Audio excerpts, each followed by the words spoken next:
and its ears were back. And I was like, no, Right. this is aggressive. This is an aggressive dog, and I mean, it didn't growl or bark, but if they'd have let it go, it would have come at me. Hello, Internet. This is Skell-DM Cobb number 37 coming to you from House Springs, Missouri. Here with some more live D&D, improv theater, online and at the table with two of my oldest gaming friends, Jason on the top and Daryl on the bottom.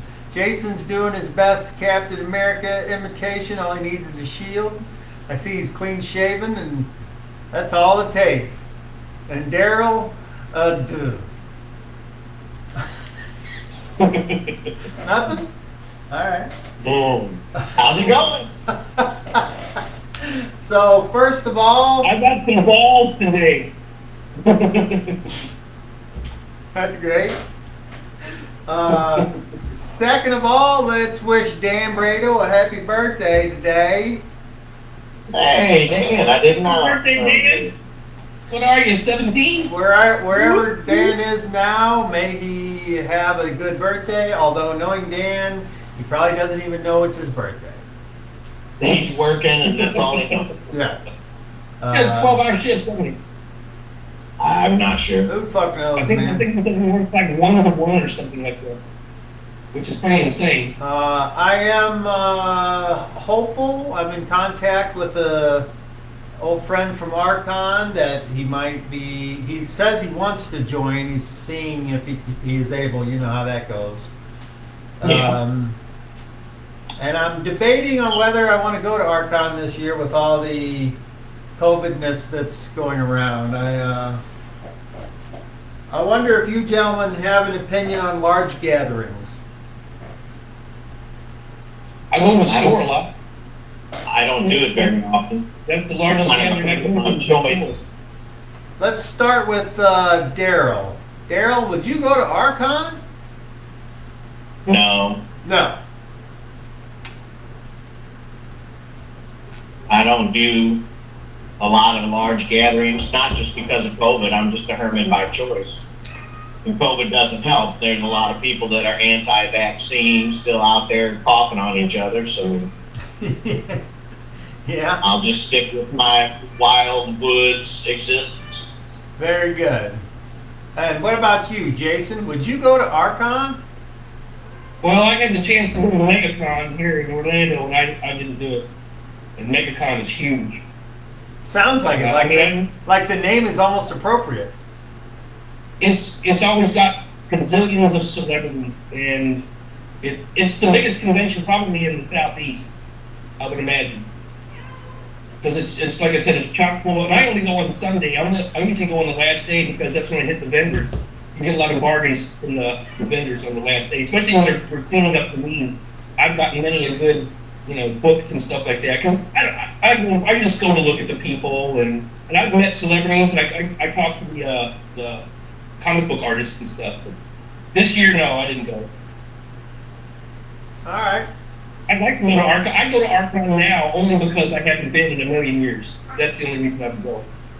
Well, all you gotta do That's the is same thing find a way up here, and you got a place to stay. I hate to fly. Well, then you can drive or walk. Those are your other options. And that's I know. I really planned on coming up this year until things happened. That was my plan. Because I wanted to come up and do a tour and see a lot of people and hit Archon and that be part of it. But nope. Well, then we will make do with this semi-interpersonal communication device that we got hooked up now. I was also going to say that I'm trying to get somebody else to play too. I got a friend of mine in Chicago who's never played before, and he's curious. So I thought a brand new virgin would be a good thing. Well, obviously you can tell them to check out the channel, and that would give you an idea of what the flow and the style and the level of enthusiasm is. Well, I told him, with a certain exception, pretty laid back. So We're all very comfortable with what we're doing. So. yeah. There's my friendly black squirrel. Nice. So I got my ducks. did One you, of our ducks in the lake had a bunch of babies lately, and they go out early in the morning, and when the sun goes down, and they patrol. I call them the fleet. did you get any collateral from the Hurricane Ida? Nothing. Nothing. Same old crap. It rains here every day anyway. I don't know. We got a little extra rain, but that's about it. I figured it was coming up more than it because I'm going to come up. Someone's going to come up to Mississippi. All right. Let me change my remote settings here because we are in clear voice. There we go. Okay. All righty. Let's put on a little music and start tonight's revelry. Revelry? What up? Yes, DM? No. No. No! Oh, yeah, there you go. Not only no. No, no, no, no, no. You're correct, sir. Bowling night, so I hope I do well. Yeah, I hope you do well too. It'd be good night. How's your mower cut? Good. Good. Awesome. Awesome. Yeah, I got 2 yards to cut tomorrow and 2 this weekend. Alright. I see you, cat. Yes. All righty, let's get some music here and then we'll get to the jam. Let's see. gotta always Video sing. gaming, there we go. Come on, kitty. Soundscapes. You got food. Let's do.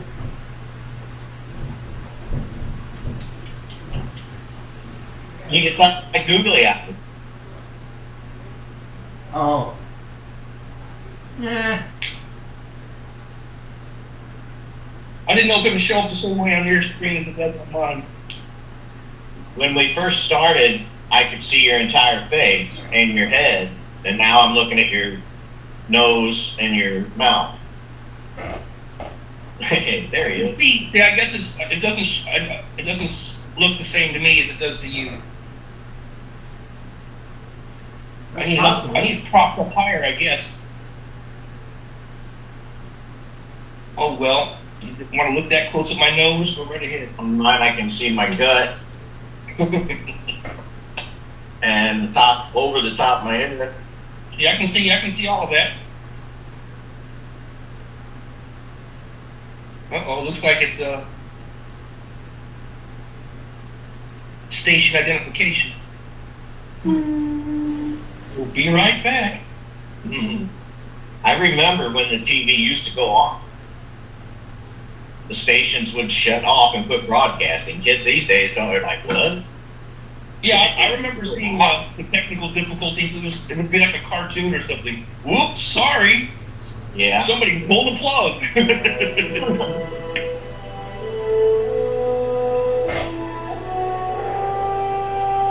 Now we got the band now. That's a little too loud. I'll have Vanessa tomorrow when we finish. That'd be all. Like I said, take your time, interpret how you need to. Well, I'm throwing away 2 of them already. So. I got halfway through and said no. All righty. So, in this parallel story, we have 3 new participants in the story. We have Nathan Driver, Boris Crump, played by Daryl, and Guy DeLonge, played by Jason. And since Randy is ill and will not be joining us, Nathan will be in the background doing as little as possible. And the only thing I have to say about that is you gotta show up to have your character do what you want. Oh. But the Guy and Boris, both through their own methods, sought to escape an ambush by the Achaemenians. And after fighting and thinking about fighting and not fighting, and then finally deciding they're going to fight, try to get their way out of this thing, Boris escaped, only to, of course, have his player roll another one for surprise, to have a giant eagle swoop down and grab him in his clutches. And he pretty much, from the way I read the situation, was either so fatigued and bled out and hurt that he just couldn't muster enough strength to hardly even attempt to get out of the eagle's claws. And Guy de Lance decided to have a last stand sort of, if I'm going down, I'm going to take as many enemies as with me type situation. And he did lay waste to lots of Achaemenians, but even he could not withstand their legions, and eventually fell with hearing some ominous last words coming from someone in front of him. Something to the effect of, you will make a good addition or a fine slave for the Achaemenians. And then he passed out. So, Dirty bastard Achaemenians. if any of the players have any additions, subtractions, or edits to the thing, please, we have no rush to do anything tonight, so feel free. And I see Daryl has his hand up, so please proceed, sir. I thought that it was creative and clever of you to use the eagle to catch me, because this brush runner kit that I took, he can move up to 45 when he's sprinting. So he was booking through the woods and leaping and jumping, and I thought I got away. But then that eagle, again, like you said, rolled the one, and the eagle just snatched me up. Now the eagle, I will admit, the only reason he got you was because of the fact that you were surprised, and it had a bonus for diving, and so it barely hit with all the bonuses. That's how bad I rolled, but you know, It found the perfect opportunity. it did. So the three prisoners slowly awaken from the splashing of water in their faces from buckets like the Three Stooges. And none of them feel well. I will say that. They are beaten, battered, bloodied, smothered, covered, diced, and fried, just like your Waffle House hash browns. But they're all together, laying in kind of next to each other, tied up. Or not with tied up, but with the manacles, these metal shackles on their ankles and on their wrists. And if they Are we on the beach, in the boat, in the forest? you kind of stretch your neck and kind of open your eye and you look around, and you feel like the ground's moving under you until you realize you're on a wooden floor that seems to move side to side ever so softly, and occasional sounds that come from all around, as if there's something surrounding you, something outside of the room that you're in. There's a very dim light coming from the ceiling, and as you look up, you see what looks like you're in some sort of room with maybe a weird chimney, but then you realize that it's more like a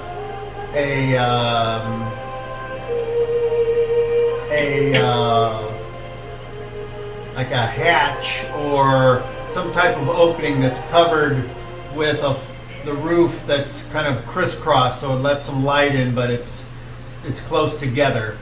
Maybe almost like a water grate or something.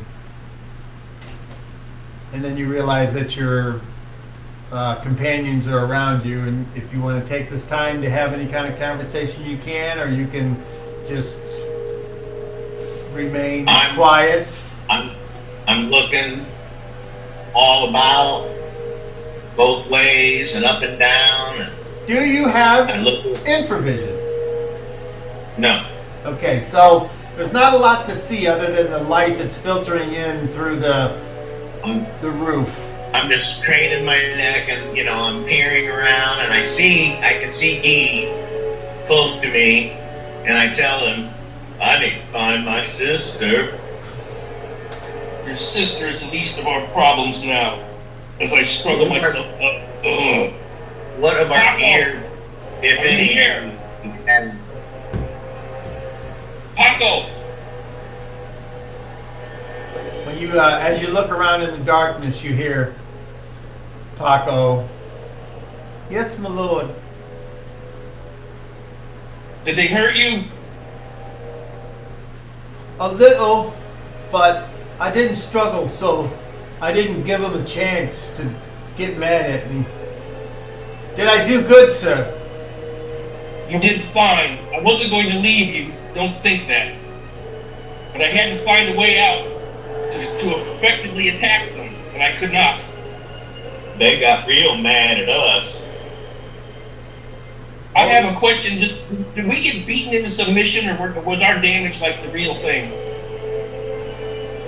Well, I mean, it certainly seemed like the real thing. I have multiple serious wounds, and I'm bleeding probably still. I'm just curious if they were subduing me or actually spearing me. The only thing I will tell you is that if you're asking what your current hit point total is, do I feel well enough to stand up and actually do anything physical? well, you can certainly try. Like I say, I had just basically pulled myself up to see what Boris was doing, call for Paco, and well, I think we're on a boat. Each of you has 2 hit points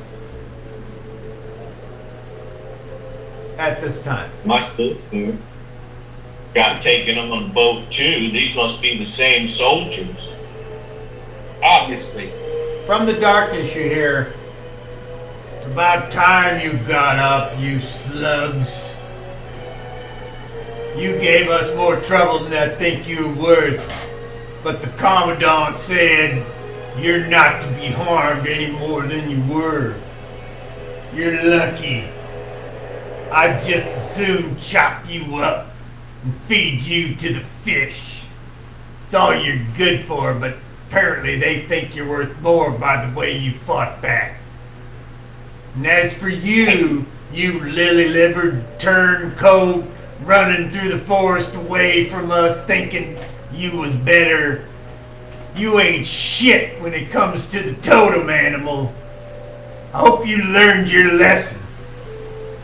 You couldn't catch me. "No, I certainly couldn't.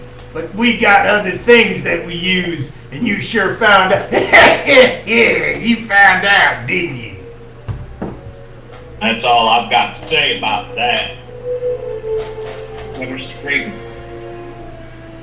Well, now that you all ain't dead, I guess I better tell the Commandant.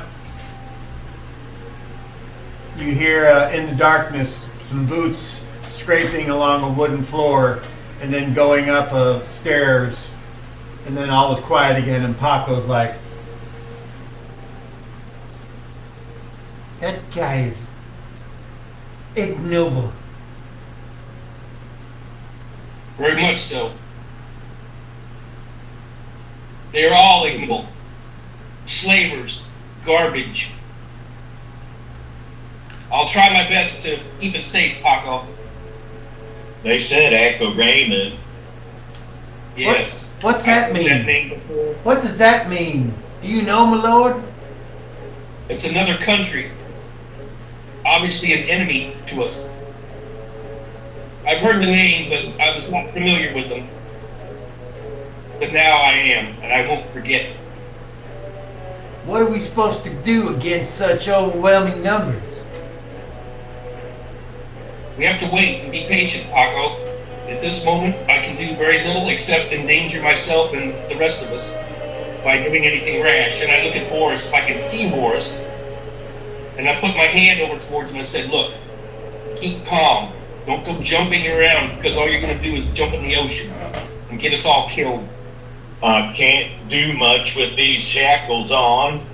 I know that. Well, you seem like a strong fellow. Why don't you put a little grunt to it and see if you can loosen them up a little bit.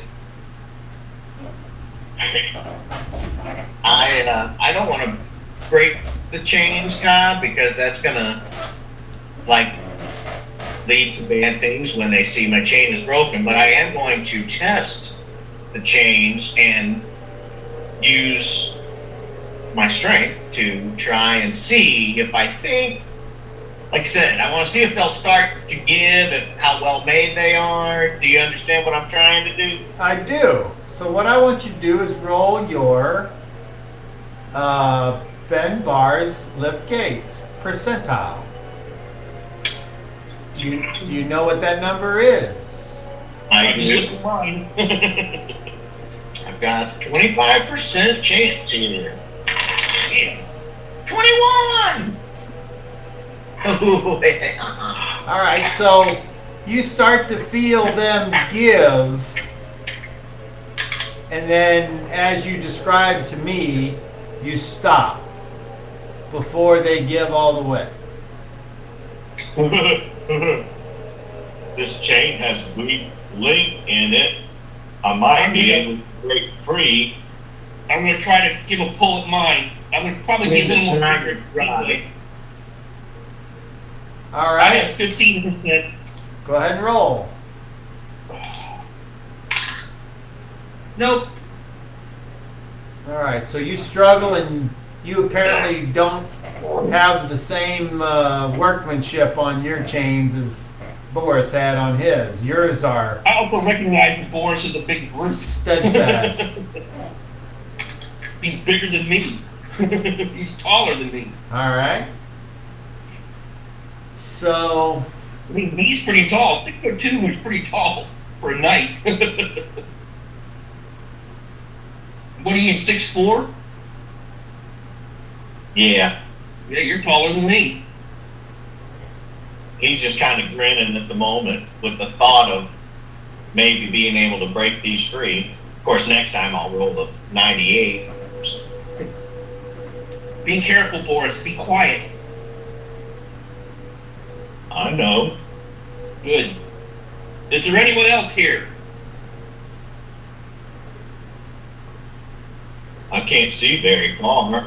I'm calling out. Who else is here? There you nope, apparently nobody, or they're all dead. But Paco's there, huh? There's some damn raiment in the shadows.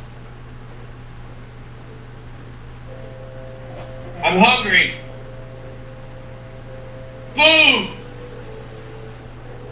All seems to be quiet except for that sound coming from all around you, and Can you swim?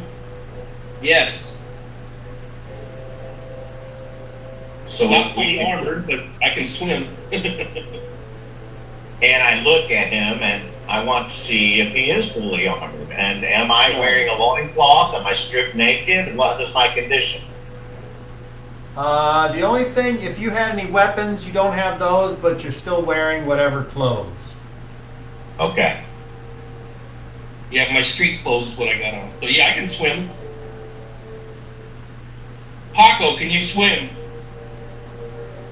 I don't know. Can he swim? I would give it a 50-50 chance. Him being a peasant. All right. 1 is yes, 2 is no. A 2. no. Well, it was surprising. Like I said, 50-50. All right, Paco. Well, I personally don't think we're going to swim off this boat to anywhere. I can swim like a sea turtle. How far can you swim? I can go and go and go. Well, I don't think I could swim that much, and I'm not going to leave Paco here. I wouldn't do that. In fact, I think it's in our better interest to see where we're going. I think my sister might be on this boat. I'm gonna try to find her when we get out of this room. That's a possibility. I don't feel very up to fighting anybody right now, Boris. I don't think we'll get very far that way.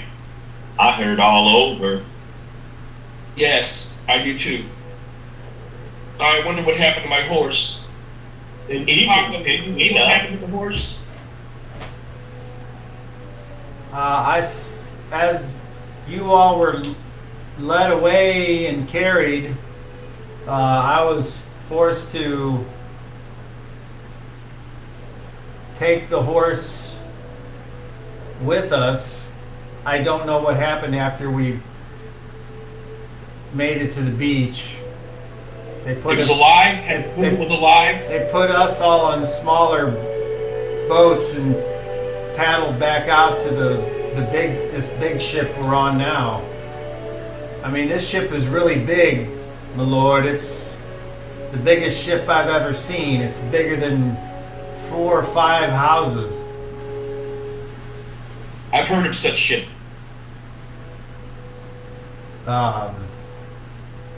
Was the flag green and gold? I don't remember seeing a flag. I'm sorry. You've done well, Paco. So right about then, you hear some steps coming down. Be quiet down there! Hungry! Food! How about if I shit in your mouth? Would that satisfy your hunger there, slave? Imbecile. Be quiet or you get nothing but the taste of my boot. Then more steps come down and someone's got a lamp. And as you kind of turn to look and see who's coming, you can see 3 or 4 Acaraman soldiers and then 2 other Acaramans dressed in their togas and leather shoes, and one of them's carrying what looks to be like a stick that's about 3 inches in diameter and about 3 foot long, kind of shaped like a stick, but whatever that's for, you don't know. And then the other one's kind of got a weird haircut with like a bowl haircut, and the hair is kind of coming down long on the side and chin whiskers, and then finally steps down someone who looks to be adorned in a more high type of fashion with a more colorful looking embossment and stitching, and with a cloak that's got the colors of green and gold on it. And someone sets the lamp down and it kind of illuminates this area, and you can see that you're in a fairly large but vacant wooden room with several poles between floor and ceiling every so often, and wooden walls and a wooden floor, and the smell is a mixture of dirt and decay and some other type of smell, a smell you're not familiar with.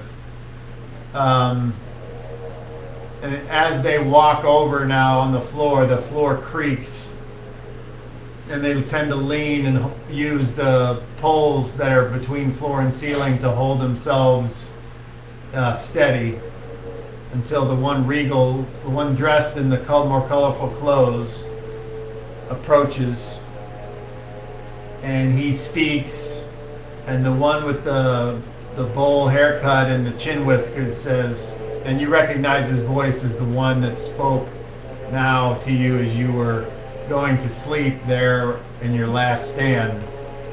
And he says,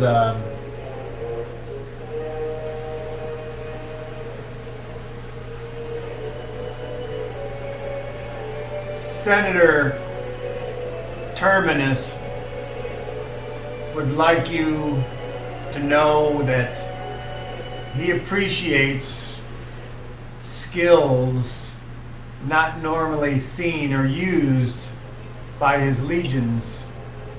And when he was told of your all's fighting prowess, rather than put you to death for your fighting back, he wanted to offer you a chance to join us willingly and make a lot of coin.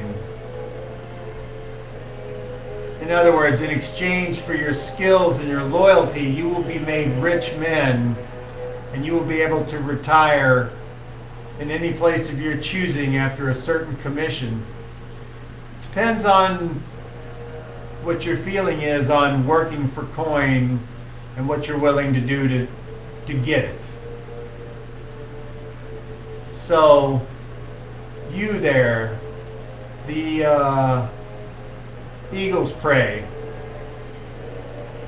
what's your feeling on making a lot of money in service of a higher cause?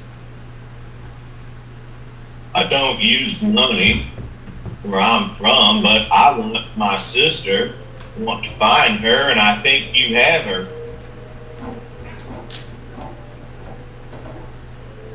He repeats that back to the man I described in the gold and green cape. Oh yeah. The man in the cape then just kind of nods and turns to Guy and says, "Same question to you there, soldier. You displayed a high level of skill,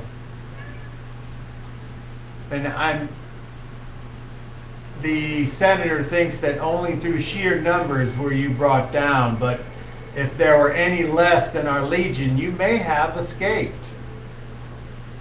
So what are you willing to do to earn coin and live a worry-free life after your commission?" I only seek my freedom and the freedom of my servant. I have money. I have a place to retire to.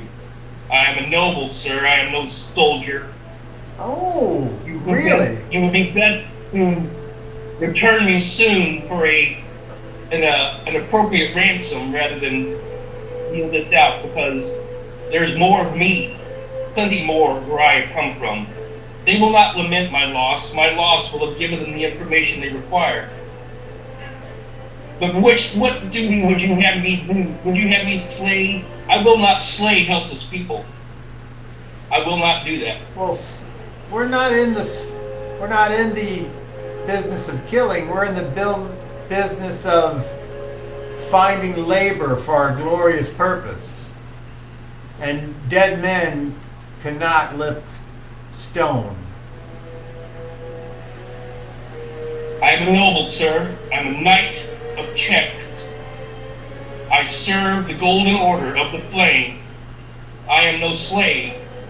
But my servant, free him now, and then I will court your offer. But free him now, or I will say no more. Are you saying that the one that you just pointed to, he is not worth being and joining our glorious purpose? I am telling you that I will do as you wish, but you must set him free.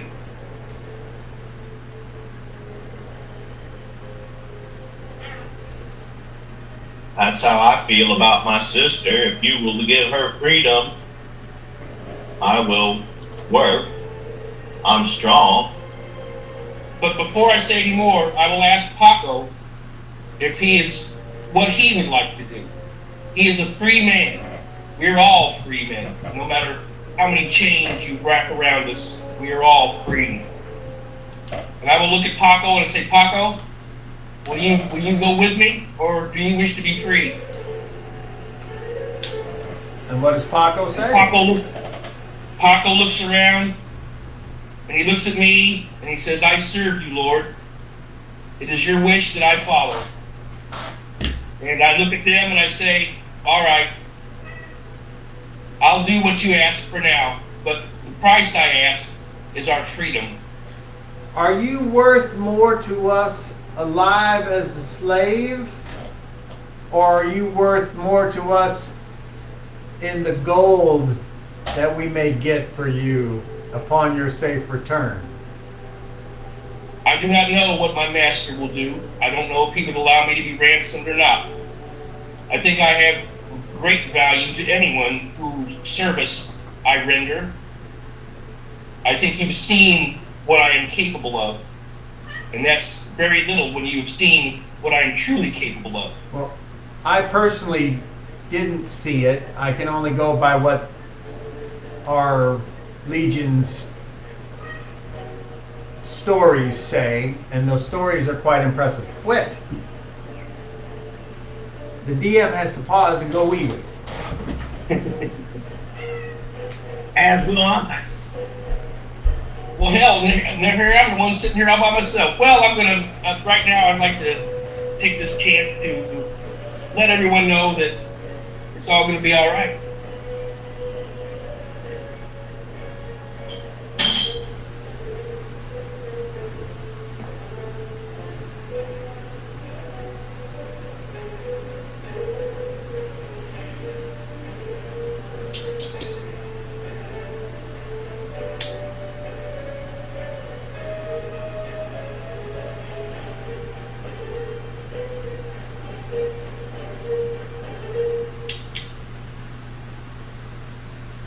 Much thanks to Daryl for creating these for me.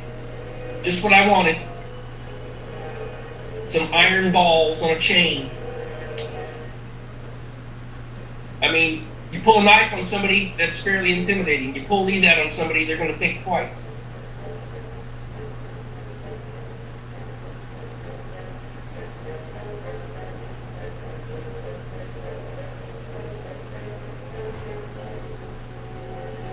I hope you're watching and you know who you are.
I hear noises.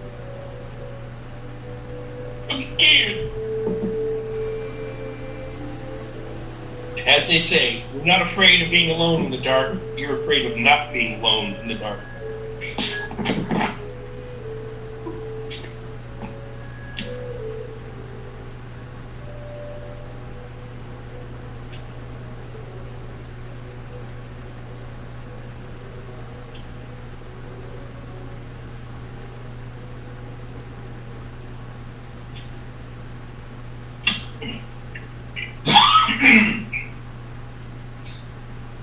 inspired you to go with the clean shave, Jay? Just time for a change? New season. I got tired of itching it. 6 months from now, I'll look completely different. Right. I like to change it up. I haven't done anything different for a while. That's okay. I just like to change up. When people get used to the way I look, that's when I change. Like, oh, you changed. Like when my hair, you remember my hair was long before. Yeah. Then I shaved it all off, and then people at work thought I turned into a skinhead. I'm like, no, it's my annual delousing. Sorry, I gotta get all that shit out. I've been sheared. Yeah, that's basically what it is. I got tired of it. It's hot. It was summer. I'm like, I don't want to have it. I like to have long hair because it looks good, but yeah, it's a I used to do the summertime haircut, the buzz cut. And I like having. I'm about ready to shave my head again. Actually, 'cause my hair is like the point where it sticks up now. Right. And it doesn't look good because when my hair is short, it's dark. But when my hair is long, it turns reddish. My old original childhood color. But the older I've gotten, if my hair is short, it's like black. It's like almost black. It's like wow. Yeah. And that's my dad. My dad had black hair, so I get it. Every once in a while, I get one of his hairs. I'll call it my dad hair and my eyebrow. I have this long black, kinky black hair. It's like a bristle. Like fuck. But I can tell immediately it's different from all the others. So yeah, that's my daddy hair. It's like, oh. Every one of mine are like that. My ears have hairs coming out of them like a goblin. It's crazy. Oh man, I have to shave my ears. It's like, what the hell? And then the more you trim them, the thicker it grows. So. And then they're long and curly and weird. It's like I don't have hairs like that anywhere else on my body. I get them on the bridge of my nose, and it's like it'll pop up overnight. How did I not see that 2-inch long fucking hair? Oh, dude, my nose hair's inside. If I could comb them back, I'd have like a mane. They're long. It's like, God. And they grow so fast. It's like if they're going to transplant people's hair, they need to put nose hairs up there. Yeah. Full-bodied and strong. Okay, Boris, I think we're going to have to pit fight our way out of this. I think they're going to put us in the pit or something. Probably. I'm going to play their game. No, see, he has that plan. I'm going to play their game, and it's going to be to their regret. The people they let me in, I'm going to use my nobility to try to wedge myself as far in as I can. And I'm going to... They have some sort of hierarchy, too, so... And I understand that. That's part of Gene's thing, because he understands the power structure. You have an eye for heraldry and insignia showing who's who. And I'm remembering this stuff too. The senator. I've never heard that term before. A senator. Terminus. Yeah, terminus. Senator Terminus. He's in. And my horse is alive. Not that I can do anything. If I can get on that deck, on the back of that horse, on the deck of the boat, they're in trouble. You keep yelling for food, you might see your horse pretty soon. Yeah. I was just testing them to see how far they would listen to the bullshit. Right. Oh, I'm going to test them, Boris. I'm going to find that weak spot. I just have to play along for the sake of my sister. Hopefully I can prove I'm valuable enough for them to give her freedom. And don't think Guy is being bossy to you. He's naturally like that anyway. But I'm not trying to tell your character what to do, so don't think that. Boris is pretty easygoing. You may have seen. He's telling you that he can be set to task. He can be set to task and be pretty single-minded about something. Yeah, I don't want you to think that I'm telling him what to do all the time. Because I'm not going to do that. Like when I told you to test the manacles, it's like, you're a big, strong motherfucker. Test the manacles. It was a worthy suggestion. I tried to, but I'm not strong enough. I'm strong, but not that strong. If Boris gets offended or thinks you're trying to do something he don't like, he wouldn't be afraid to tell you. Gene's just naturally a bossy person. He's used to telling people under him what to do. So, Right. but you notice he had great concern for Paco, so that's something that I think that should be noted. Claiming Paco's a ability. free man. I didn't want to. Because of me, he's in trouble, and I recognize that. I also recognize that he's my servant. So I mean, he had to accept going into trouble. So, And in claiming nobility, one must be noble. I mean, he's just a guy. He's not a special kind of character. He probably got 4 hit points, for all I know.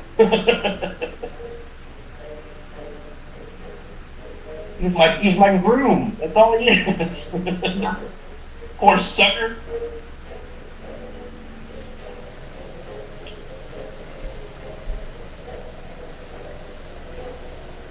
Cheers.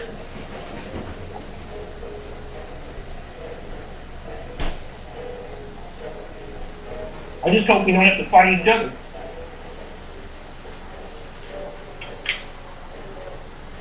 Yeah, but I mentioned ransom to him and that got their attention. Yeah.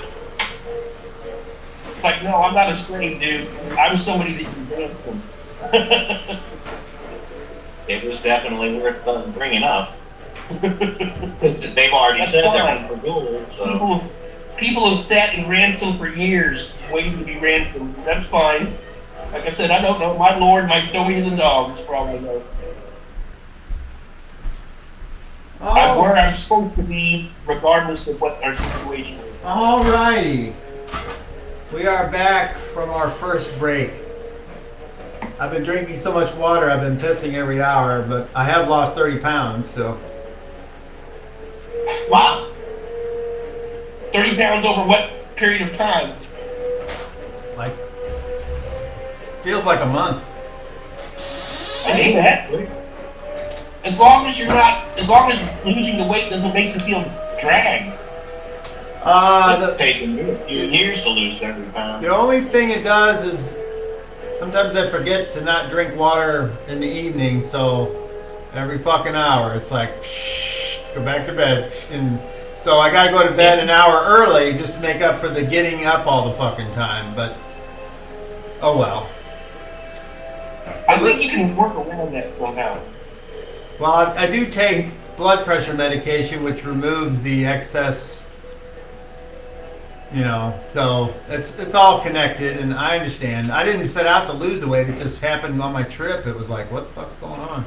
Just couldn't. Well, yeah, as long as it's healthy, then okay. Well, I should probably go to the doctor and use my employer-sponsored health care.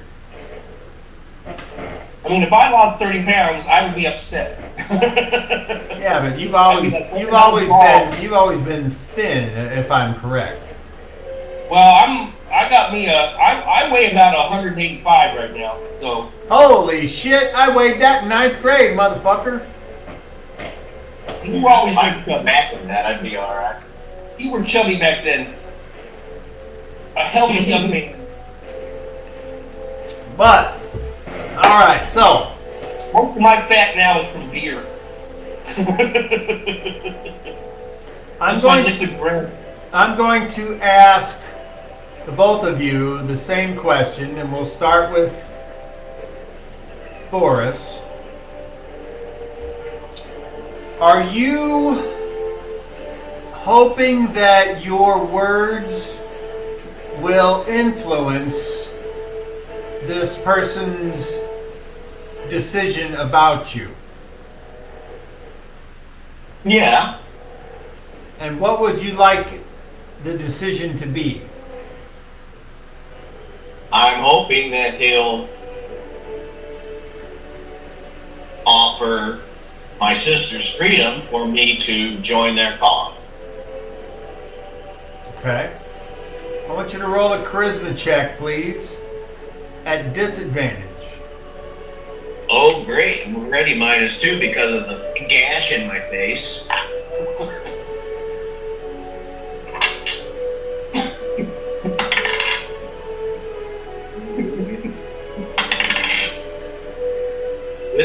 advantage. I rolled a 1. I rolled a 3, but I'm -2 because of my wounds. Well, you got to add your charisma. Oh, that's right. 15. 15 total. Okay. So he looks at you and he says, he looks at you, the guy with the chin, not the one who's supposedly in charge, Oh, but the translator. Just when he was going to say something, he's like, I can just see that in the pupils of his eyes, that little spinning. Boris is stunned at the moment and just waiting on his every word. Well, if it takes longer than 10 minutes for him to come back, we'll just... Well, oh, connection lost. Yep, okay. I still had you guys. That's weird. Still, the little queen. there he is. Well, that was weird. Okay. Yeah, it dropped out. Okay, the boat is now on fire, and about 30 of them are dead. Oh. Right. Okay, It so dropped out there. We went ahead. Yeah, we took the liberty. Guy, what are you hoping that your words influence the one person here in charge? What decision are you hoping that comes your way? I really have, my expectations are pretty wide open right now, so as long as we're alive, then that's all. I don't want Paco to be killed, and I just want to be free. But I know that's not going to happen immediately, so I'm just going along with what they're talking about. I know that if I struggle, it's useless. If I make a fight, they'll kill me. So I'm just going to instead project myself as a noble and try to use that at least to let them know that I'm more valuable than just some field hand. So yeah, I want to project my value to them. That's what I want to do. Okay. In hopes of having a little more freedom with my movement. I would like you to make a charisma check at normal chances.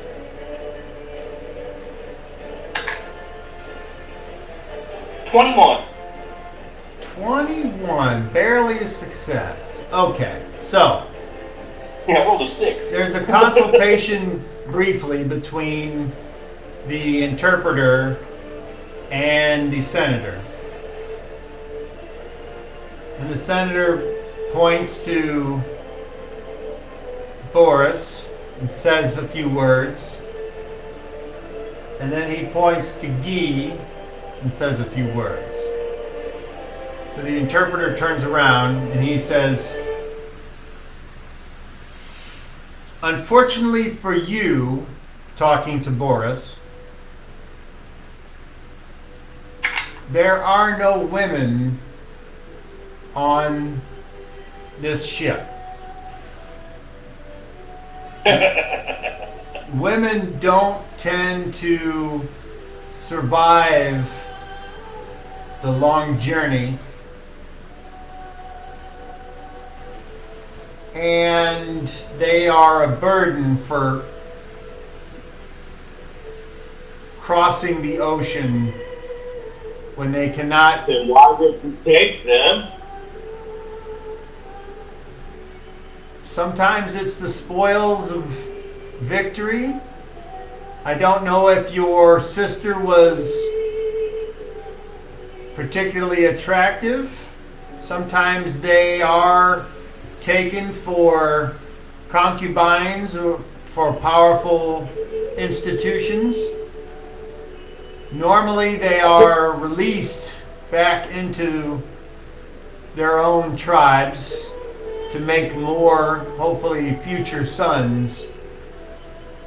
So, alas, we do not have any information on your sister. I put my hand on his shoulder and just give it a squeeze and say nothing.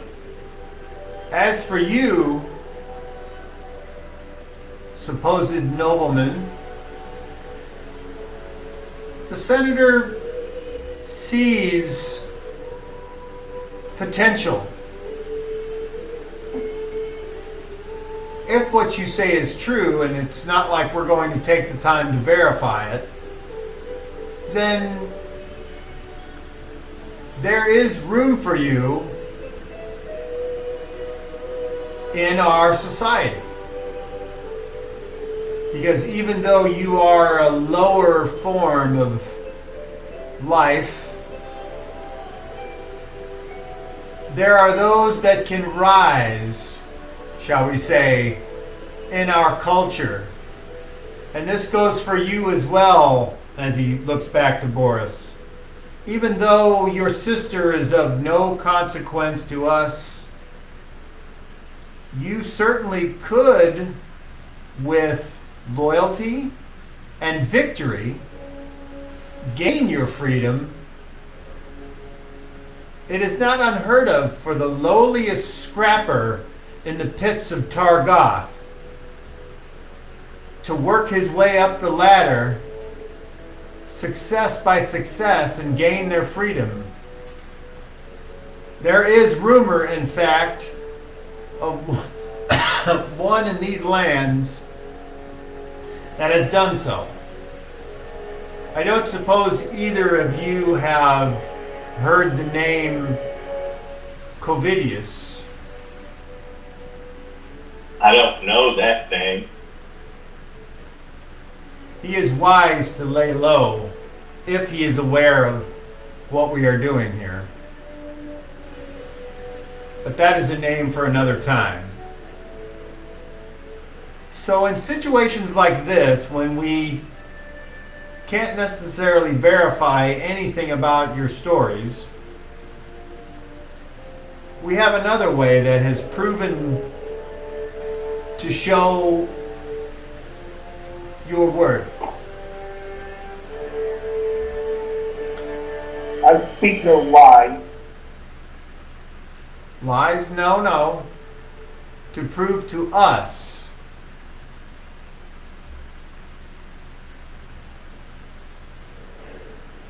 are you... I will have food and water brought to you. I will have our physicians look at you. If you harm any of these individuals who are bringing you food and water or tending to your wounds, know that we will throw you overboard with the shackles still attached. Why would we do that to these people? I don't know. People do things for odd reasons.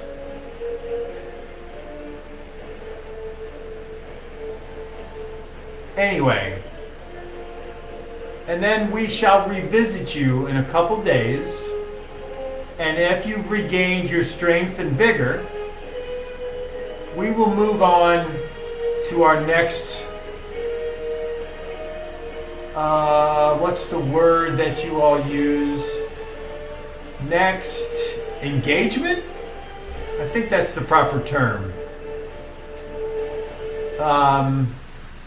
Thank you for your cooperation. May I ask you a question?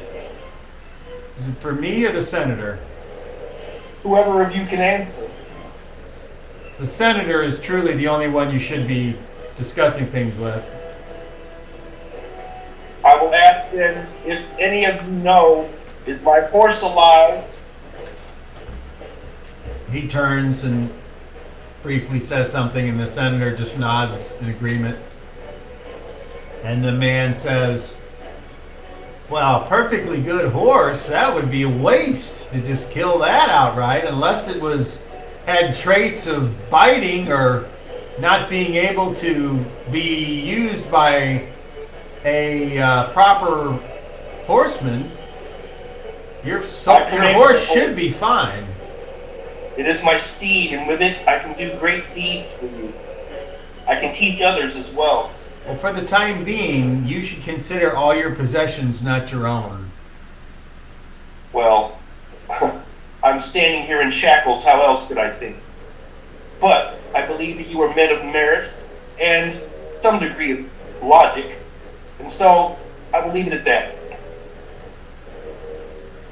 he just sort of gives you like he turns his head like a dog that heard a sound, and then turns around, and they all proceed to go back up the steps. They leave the lamp at the far end by the stairs, just leaving enough light for this area. And then you all are left alone again for how long you don't know. I don't Well, like Boris, it. better off Hold on. an hour ago. One at a time. Boris, go. I don't like him very much. I don't like them very much either, Boris, but if we pretend to at least go along with what they're saying, then I think that we'll at least we'll learn more. We're alive right now. They're going to feed us, clean us. They're going to treat us better than we would have been treated if we had spit in their face. I think that's for the best now, Boris. We should move forward now. I'm willing to work for my freedom. We'll be free, Boris, don't worry. And we'll attend to those who wronged us. Are you okay, Paco? Hope they bring that food soon. They I'm will. just going to pace the room for a while, trying to stretch my muscles and move about, get some motion back in the bones. Yep, I agree. I'll do some. I listen at the walls to see if I can hear like something outside, like the creaking, the water or something. I'm not listening for people, just a more general noise. Okay. So, a short time later, the trapdoor for the roof opens, and walking down the steps appears to be, I would like Jason to roll a d30, please.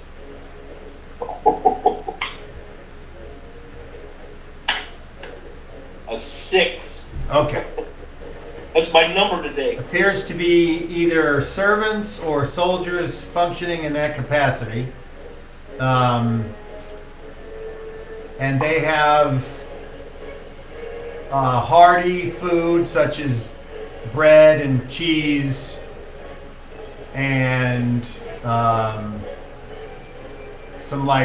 something called cram, which is a mixture of things that is just used for traveling, and some weak beer or wine, whatever. It's not water.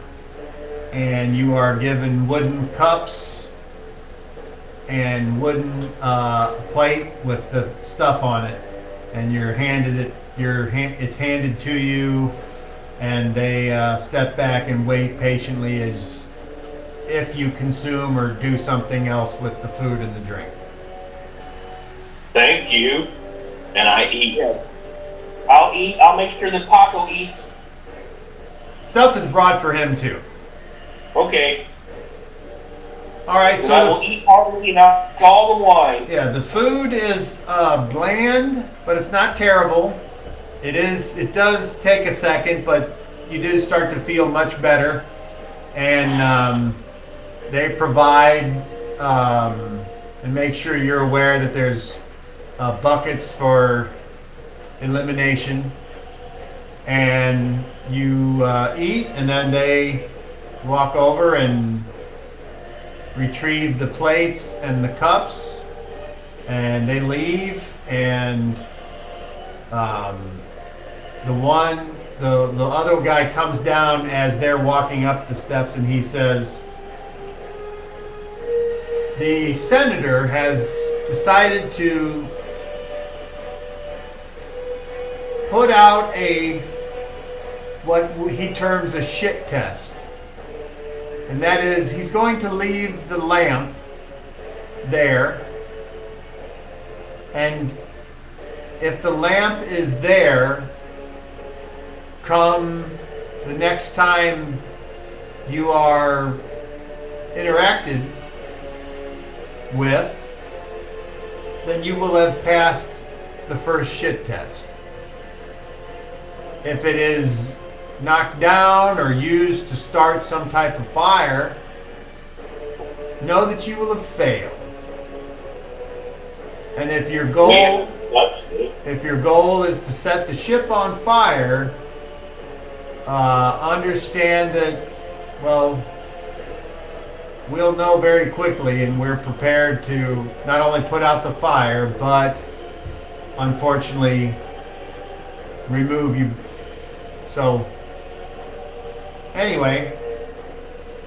Nobody touched it. No, I mean, we're going to leave it here for a significant amount of time. Okay. So he leaves and the door slams above, and now at least you have some light and you can see Paco, and he looks relatively unharmed. He's got like a little bruise on the side of his neck, but he's nowhere near beat up as you guys. I'll stay right there. Paco, don't touch the lantern. Whatever you do, don't touch it. I understand, my lord. So then a short time later, a single solitary older dark-skinned man comes down. He's got like a white, very short, like fuzzy hair, almost like a fro that's been cut way back, and a whitish beard. And his eyes, one of his eyes is like white. Apparently something happened to it. And he's carrying a bag and all kinds of pouches, and he proceeds to look at Boris, and he puts his hands out in front of him, and he starts to approach you kind of slowly, and then he says, "Shimbaka," he takes his hand and he like grabs his hand. Can you see me, Daryl? In the tiny picture, if you switched cameras, it'd be better. But okay.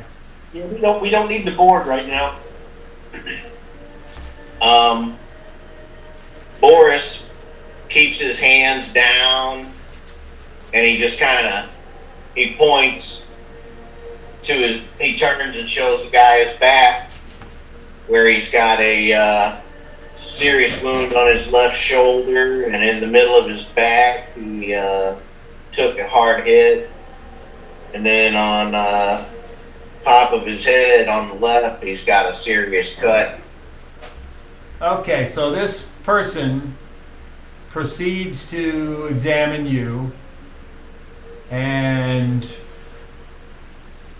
in a manner that from where you're from, there was, the witch doctor or the medicine man or the village elder or whatever was there, that was the person that helped, if it was a lady or a man, whatever. But he proceeds to examine you, and he's not rough, but he's not really gentle either. And he proceeds to put some ointment on your wounds. He tries to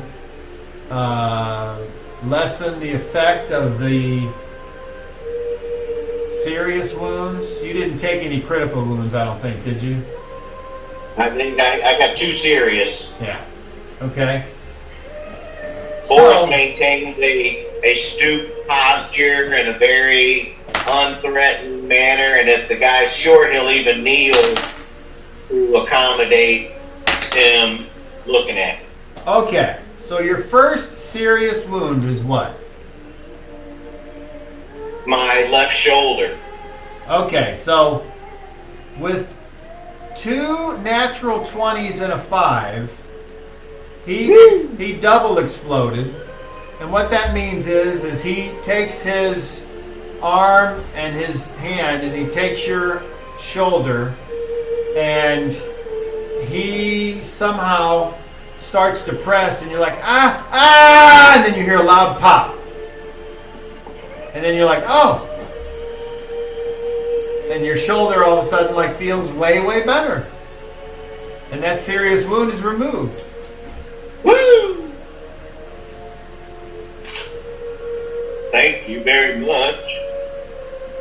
He kind of walks around the front of you, and he's got this shit-eating grin on his face, and he says, "Bakak salata," and he kind of smiles, and then he continues on, and he's gonna. What's the other serious wound you have? On my back. Well, now see, I didn't write serious on this one, but it says -2 to hit and damage and plus 50 pounds. Okay, yeah. So he starts to he comes and grabs you, and he tries to lift you up, but he can't. He's too small and you're too large, and so nothing really happens other than he's like, "Eh," and then he kind of comes around the front of you and he says, "No, schnabbernager." And then he proceeds to clean and wrap you up, and so as far as the mechanics of the game is concerned, you are now under the care of a physician. Very good. He then proceeds over to Guy Decat, and he says, "Hunabashente, do you have any serious wounds?" No, I have no serious wounds at all. Okay, you just have I bruises just got and beat up. little stabs everywhere. So he proceeds to clean and do the healing proficiency jam and wrap, and you got bandages all over you and along your neck, and your arms kind of in a sling, and finally he comes around to the front of you, and he's kind of just takes his head and goes, in the affirmative, and now you are considered under the care of a physician. And then he picks up his things, and he looks at both of you, and he points to the floor, and then puts his hand and he says, and then he. Can you help Paco? If Paco's injured, I would expect him to deal with him too. He gives Paco a looking over and is like, "Nah." Paco did say he only got. Yeah. So then Thank you. whoever this guy is, he picks up his things and he heads off, leaving you guys to still be in shackles. Now you can walk, but it's the kind of walk where you're like shuffling because the shackles don't let you get your full jam. Right. I do some laps around the room and back and forth just to keep moving. I'm feeling trying to get used to the motion and the shit. And I glance at that lantern every once in a while, make sure it ain't slipping off the step. No, it's like in a secure, like wooden type of shelving unit that keeps it sturdy, Okay. like it's made for that. Okay. So, okay. So unless you do anything else I need to be aware of, eventually you drift off and fall asleep on the floor. Yep. Okay. Some time passes. You're not sure how long, but you are awakened by the sound of lots of people. And as you start to stir and you think, what's going on? All it is you see a bunch of soldiers milling about as if they are getting ready to do something. In our room? And it's not so much you're in a room, you're in a hold. So there's a lot of space in the middle of the ship, wherever it is. Whatever deck You hear a couple brothers walking around on the deck? whatever deck you're on, and if I didn't describe it well enough, you saw the sunlight coming from the ceiling, so you should assume you're on the second deck. Well, when you said you see a bunch of soldiers, that's why, because I thought we couldn't see very far in our area. Yeah, the lamp is allowing you to see. Very good. Okay. And they're all kind of looking at you guys, and Some of them are pointing, and there's a couple snickers, and there's other guys who are looking at you mean. There's a wide variety of reactions. And I look at them with a mocking smile. Well, good. I always like it when players give the DM the invitation to fuck with them. So, I would like Guy to make a charisma check, please.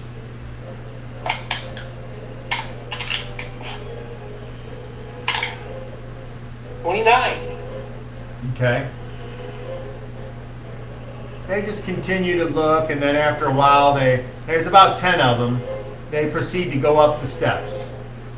And they look like they've got their shields, their scutums, and their gladius, but no armor. They're all wearing shirts that are like half togas, because they've got like longer linen underneath that extend past their knees. I'm trying to remember what that's called. I'm just reading about stuff like that. There's a certain, and I know exactly what you're talking Style about. of dress, yeah. I can't think of the term. A doublet. A doublet. No. Oh? No, a doublet is a puffy thing with a bunch of buttons that is like you wear on your top, and it's got a puffy thing at the waist. Yeah, it's like a, yeah, you're right. Yeah, that's a doublet. It's like a, yeah, it's padded armor basically. Yeah. Pretty close, Yeah. yes. Okay, so they go upstairs, and then after that, the guy with the whiskers and two other somewhat intimidating larger of these soldiers come down, and they both do not have shields, but they each have two gladius hanging from off of a belt around their waist. And he says, "How are you feeling today?" Better. Your doctor helped my back. By the way, both of you regain 3 hit points. Puts you up to 5.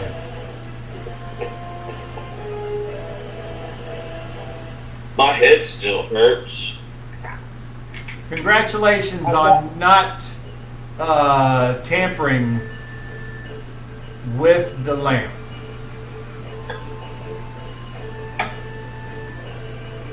Now, please follow me above deck. And the two soldiers come over and kind of help you make your way up the steps.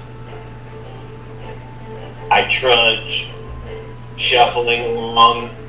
Takes a little bit longer than you're used to, considering the steps and the chains, but eventually you do make it above deck. And the sun is bright, and it kind of hurts your eyes a little bit, and the smell of the sea and the ocean is very heavy in the air, and there's a wind, and you see guys working on parts of the ship, the sails and the ropes and all of the things that are associated with sailing, and appears to be a very busy day. Take a deep breath of fresh air. Jason has his hand up. Did Paco come up on deck too? Yes. Okay. So the interpreter comes over and he says,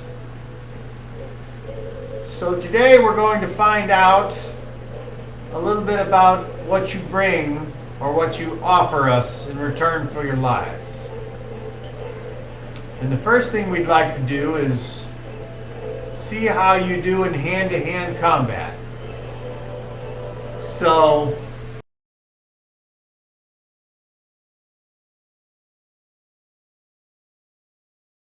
well, you should have been. And some of you, most likely you, nobleman, you probably would have died if it wasn't for the power of our oracles? That's not the right word. Our holy men. So the senator has ordered that you two accept the miracle which will be provided to you. Of course, you don't have to accept it. I would suggest it, however, because it would increase your chances of looking useful. And he kind of turns around and motions for a person that you haven't seen before, wearing a slightly different looking toga with some interesting hemming and interesting symbols on a sash wrapped that extend from his shoulder down to his right hip. And he's got a laurel. He's wearing a laurel on his head, and around his neck you see what appear to be maybe teeth on a necklace. And he's also got a staff which appears to have two snakes intertwined along the top of it. But they're not moving, and as he comes closer you notice that it is carved out of the wood to appear to be two snakes making a formation with the in between the snakes an eagle that appears to be reaching out with its claws for each snake. Yes, Jason has his hand up. Do I recognize the snake symbol as something I've seen before, perhaps a universal symbol for a healer or something like that? Roll me a 20. I rolled a 19. Okay. What's that total with your heraldry? Oh! Let me check real quick. I think my heraldry is... That was quite the reaction. Ooh. Yeah, I was happy. Went up and around and back. 37. Okay. Heraldry So 18. it certainly appears to be something like that. It's of course it wouldn't be exactly the same, But similar. But similar. So you can Like decide. it's like a universal type symbol that might get through different cultures. I mean, that could be, but there's no way of knowing because this culture is totally unknown to you, and your heraldry wouldn't necessarily give you knowledge that you wouldn't know. Unless you rolled a natural 20. So that's why you still got to Well, I was roll. thinking of those, with the similar symbols of something I had seen before, but not something, immediately recognizable. But yeah.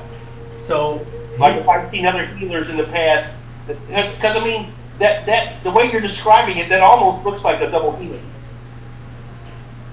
I would say more what I'm describing is the Caduceus, or whatever that is. Let me Looks like a double helix. look it up exactly, Yeah. because I You said the can. needle was in the middle. I didn't want that's to use not- that term, but I knew the term was a caduceus. Yeah. Because I have the internet at my fingertips, and you're allowed to do that when you have that. And that's one of the interesting things about the caduceus is that it looks like a double helix. When they wouldn't have known that in ancient time. But with the eagle in the middle, grabbing at the snakes, that kind of takes away from it. Yeah, that changes it up a little bit. Okay, so the Caduceus is the traditional symbol of Hermes and features two snakes winding around an often winged staff. The correct symbol for medicine is the rod of Asclepius, which has only one snake and no wings.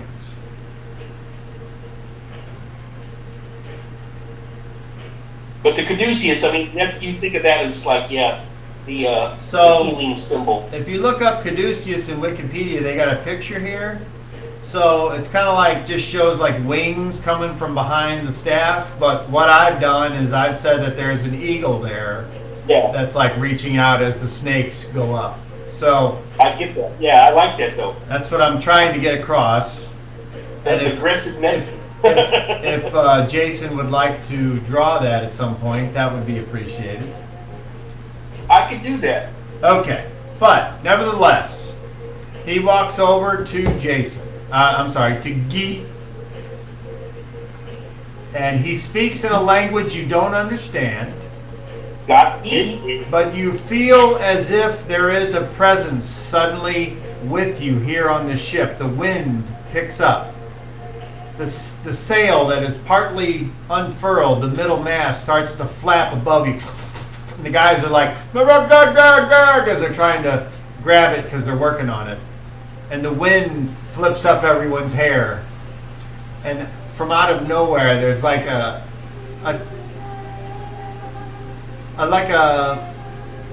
one of those things where you think you hear something, but it's like right before you go to sleep and you know you didn't hear anything. It's just your mind putting that sound into your ears, like a pop!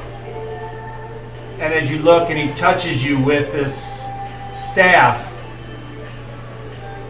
just for a second, you swear that the eagle on that staff looks at you and you're like, duh. And you are under the effect of a heal spell. You now have all of your hit points. Unless I've done that wrong. Let me look that up real quick. It might be. I think it's all but one or I was something. gonna like say, that. yeah, you might be missing 1d4 or some shit. So let's do Yeah, this. D3 or something. Yeah. Let's do this the right way here. I think it's full, man. I think it's full heal. But I already have my 5 hit points, so I'll be at full hit points to be. Master Phil use that The spell. very potent heal spell enables the priest to wipe away disease and injury in the creature that receives the benefits of the spell. It completely cures all blah blah blah. All diseases, conditions, mental, physical. Completely restores Yeah, one. so it should be an easy one.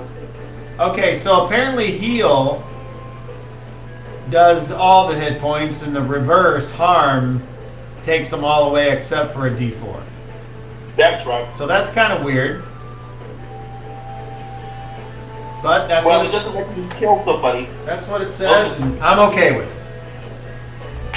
So suddenly your wounds start to close and knit in miraculous, super quick fashion.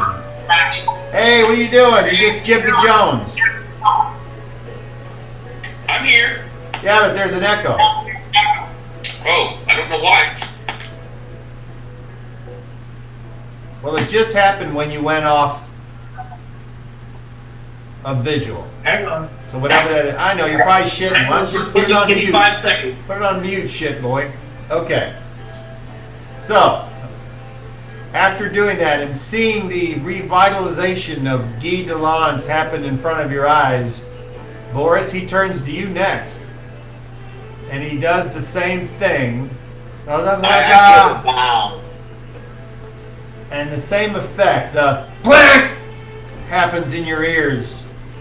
And just for a second, the eagle on the staff looks at you, and you need to roll me a charisma check, please.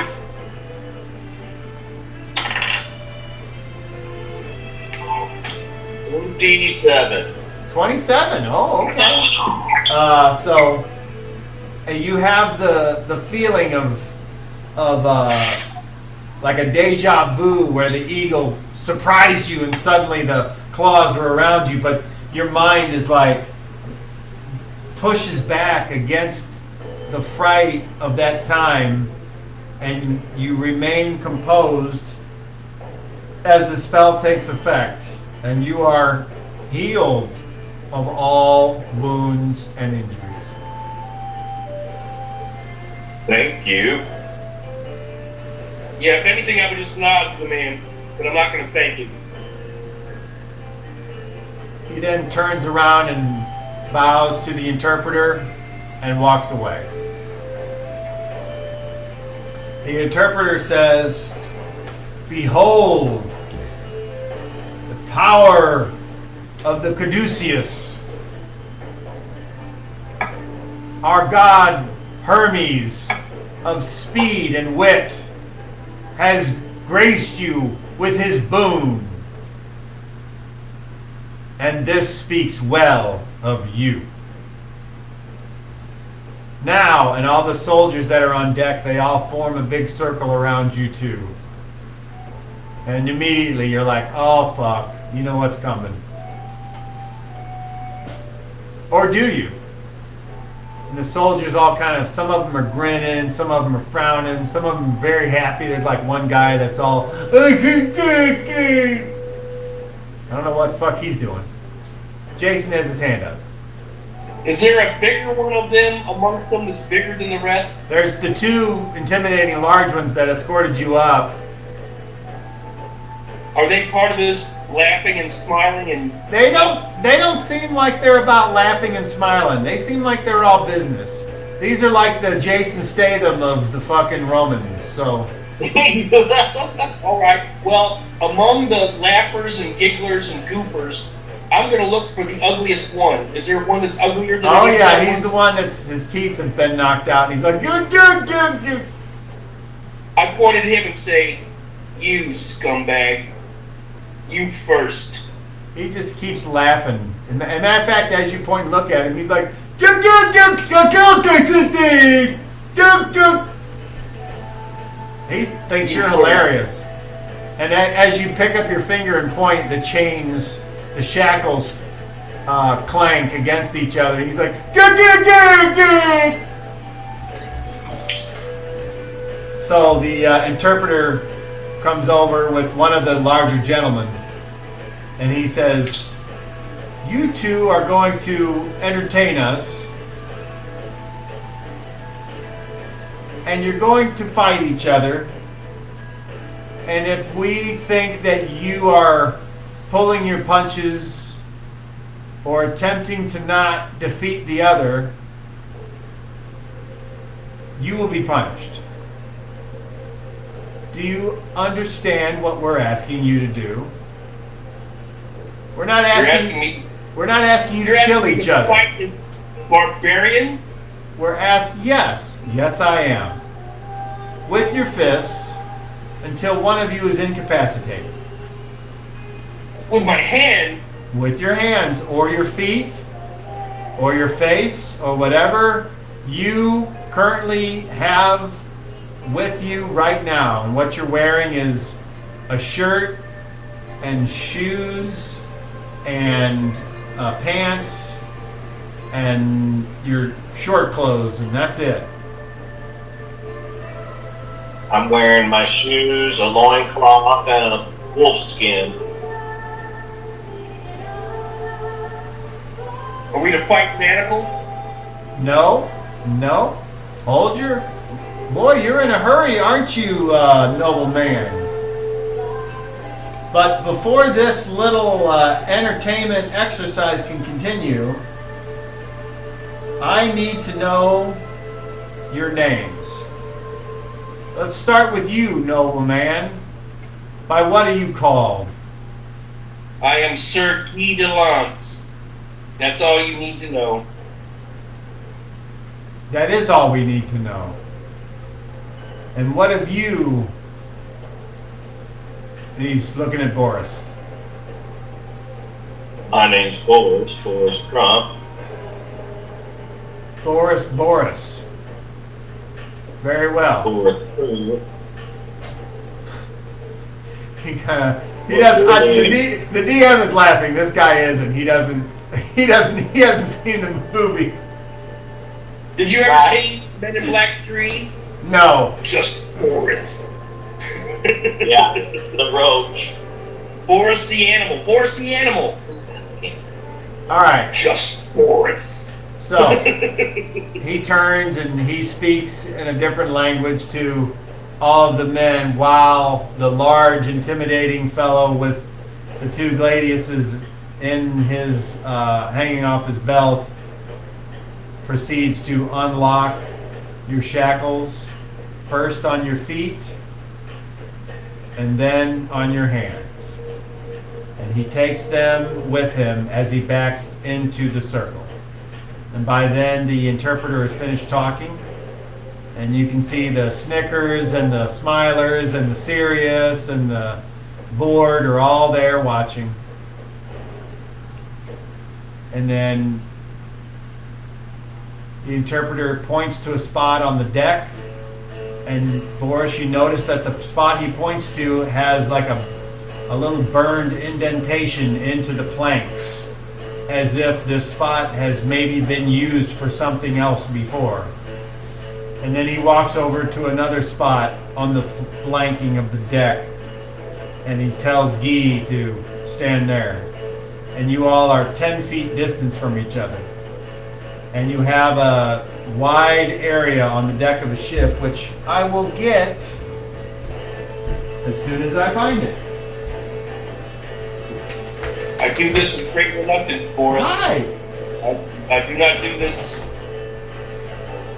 willingly. I'm sorry I have to fight you at the Tacarena party.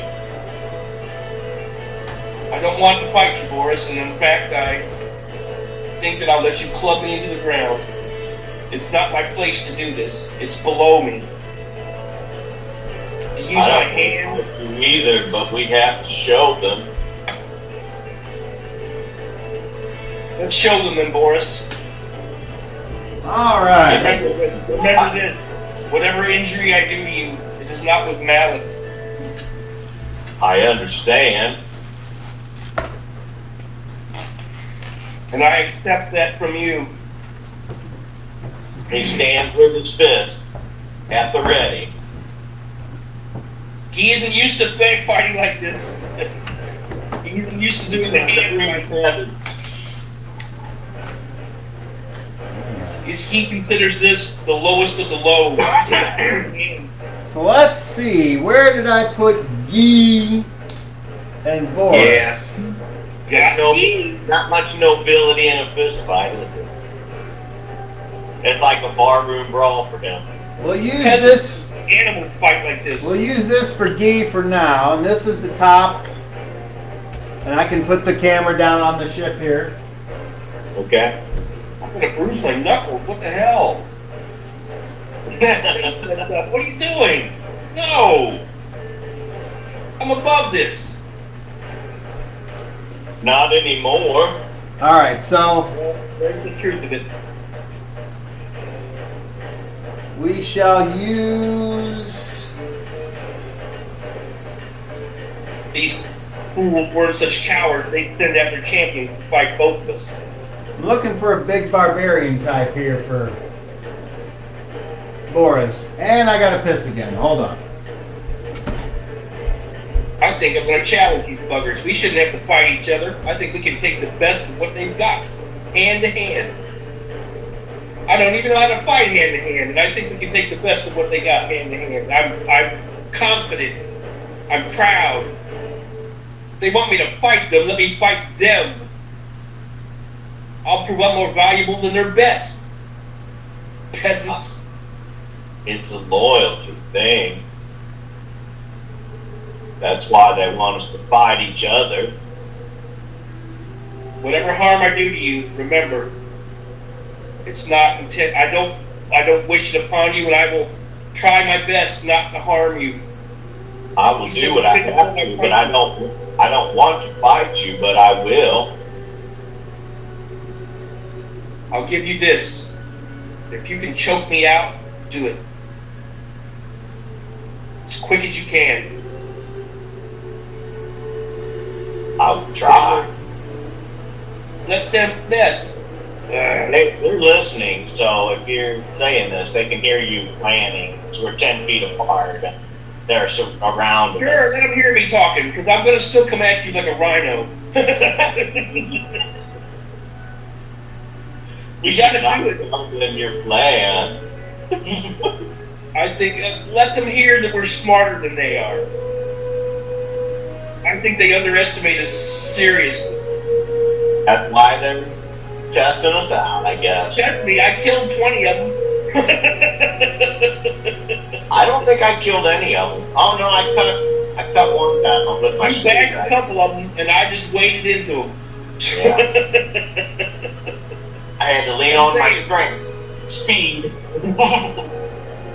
Stupid eagle. Walk around, man. Let's give him a show then. Let's give him a show, okay? We're gonna give him full value. We're gonna give him front row seat, Victor. You've seen their healer, so. I'm gonna kill that ugly motherfucker. I'm gonna remember him. I'm gonna show his head.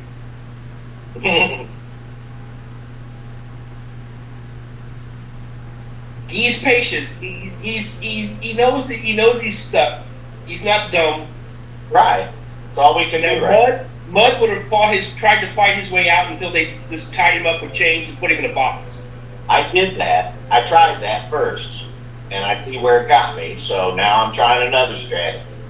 Because I remember when Mud got enslaved way back when, they beat him until he pissed blood. So because he just would not cooperate with them in any way. No. Right. He's gonna play the game. He knows. They're gonna slip up and get comfortable. At some point, we'll have our. Then I'm gonna go Terminator like that police station in the first movie. Wade in and get killed. That's when Guy is in his armor. I call that the machine. I become the machine. When I take off the armor, I'm not the machine anymore. Right. But I still fight. I'm a lot less reasonable in armor, so that's something you might want to mark in the future. When I'm in my armor, I just see red. Somebody had your armor somewhere. And my horse is alive. That's the happiest thing I got going. That's not anybody. That's a valuable horse, though. And in this day and age, yeah, that would be a highly valuable animal. Right. All I have to do is whistle. If it's free, as Drupal will come. I want to play Shad again, Dan. 7th level, Dan. Yeah. I was curious which characters we'd be playing tonight. I knew we'd have another punishment session, but that's okay. It's good play. No, I'm enjoying all of this.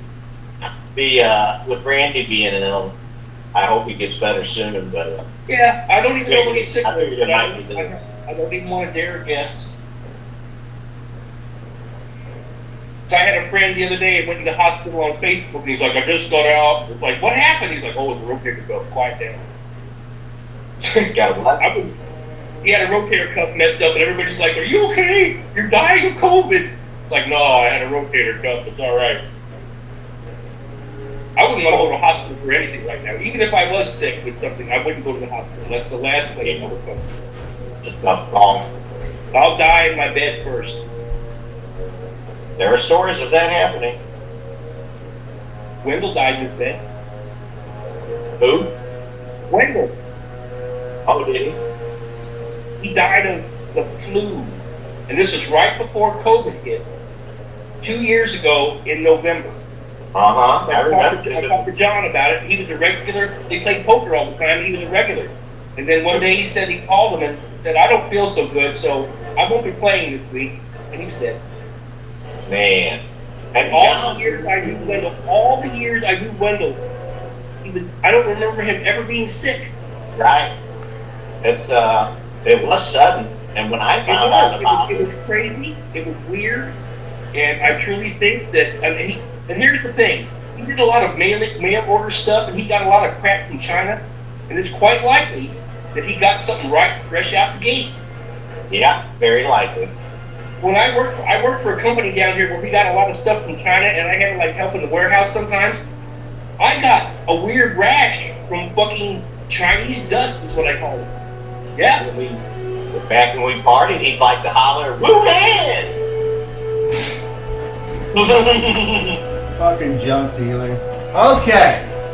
So, I know you can't see super great, but we'll just say this is... I got my eyes closed.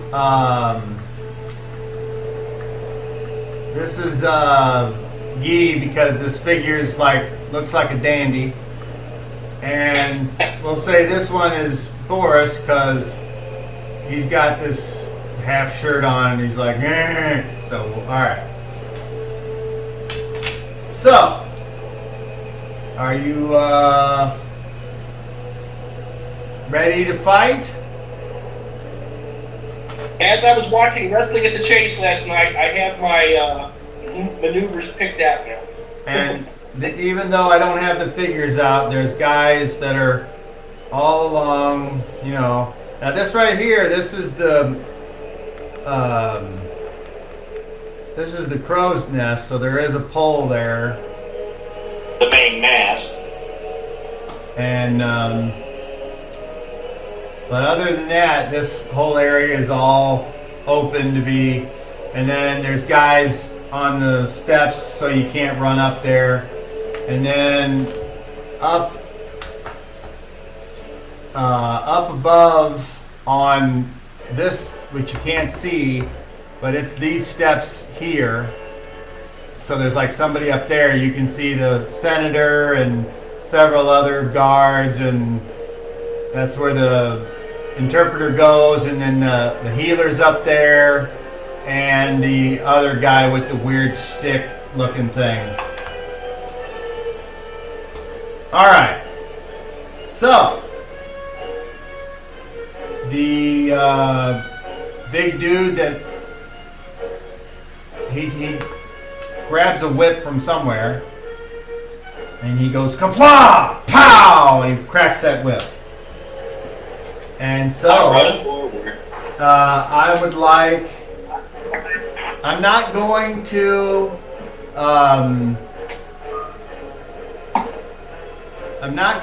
ask for actions unless I think it's necessary. But when your turn comes up, just understand that your choice of action may delay when your turn comes up. So just be aware of that. And we're just going to roll initiative to start, and then we're just going to flip-flop back and forth. So I would like both of you to roll initiative, please. And that's a D10. And I will go back to... We both rolled ones. Oh, interesting. Okay. Then... That was insane. That was insane. I would like both of you to roll 20s. We were both poised and ready. Pow. 17. 7. Daryl, whatever this is, unfortunately happens to your guy. Roll a D20. 19.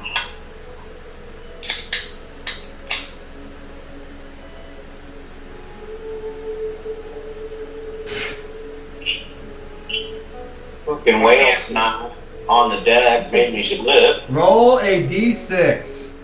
Yep, you slipped in a goober. 3. Okay. I would like you to roll. Hold on, let me look up the number you need to beat, because this is one of those stupid fucking things Oh, I hate stupid fucking things. that could fucking totally Jones the Sloogie. There was a movie called Cat Ballou where they were having a fist fight, and the guy was getting ready to like lay up a haymaker, and he stepped into shit and fell, and it was over. Reminds me of the Graham Brown incident. Well, guess what? It might be that. Oh, no! Damn horse? Who brought a horse on a ship?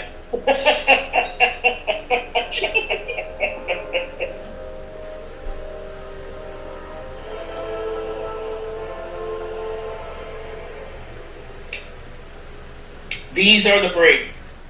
Yeah. I was rather Okay. hoping you beat me in a submission, but sorry. The tables may have turned. Well, we'll see what happens. I'm not ignoble, as Paco would say. I'm going to take advantage of you if you slip on a turd. I'll help you up and we'll start again, by God. Okay.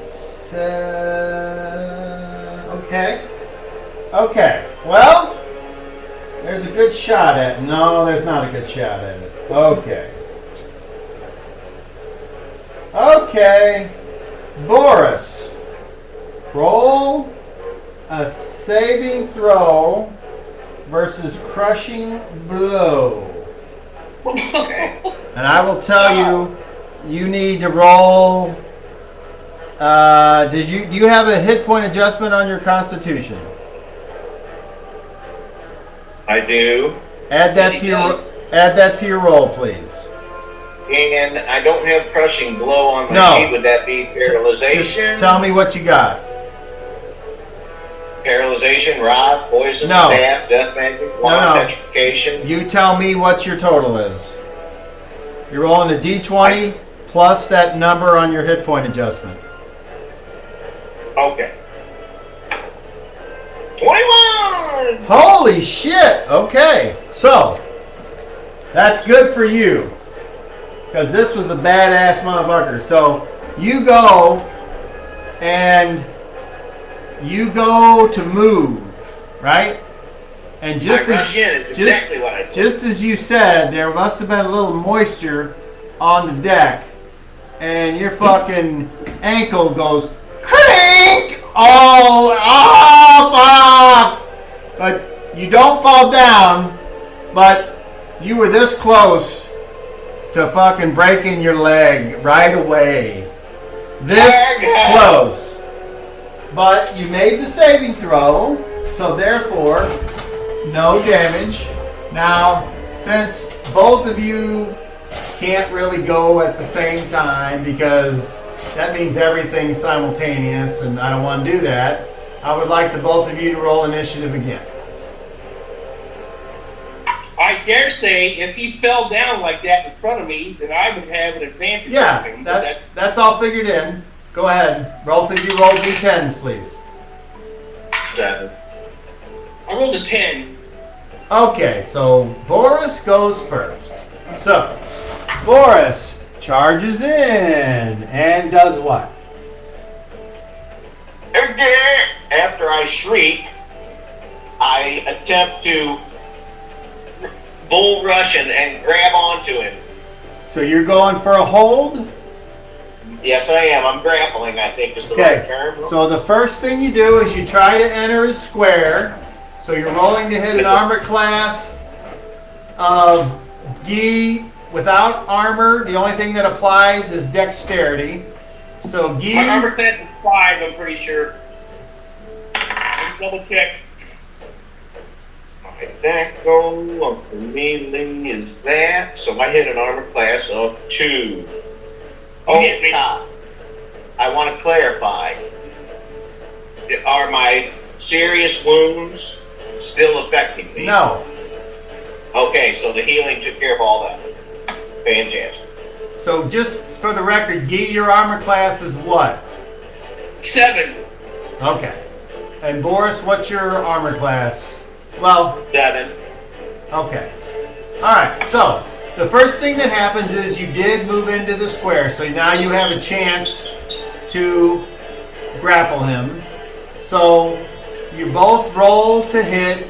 Whoever hits the lowest armor class, and hold on before you roll. And Boris, you need to actually beat. A tie means you don't win. You understand what I mean? Okay. So both of you roll to hit. You're using your melee thaco on the left of your sheet, and whatever armor I class. rolled 20. Well, that's an explosion.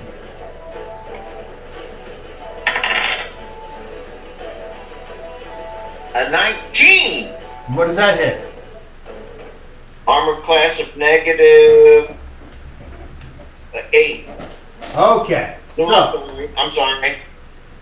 Negative 6. all right. So you move in. You are able to attempt to grapple because you were able to get your hands on your opponent.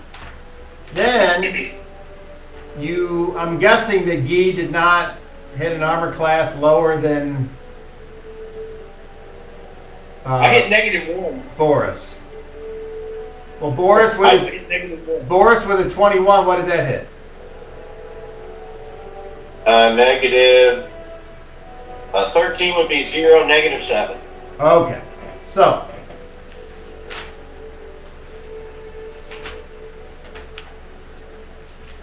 You grapple him, and what happens is you can do double damage. No, that's the wrong thing. Hold on. Where is it?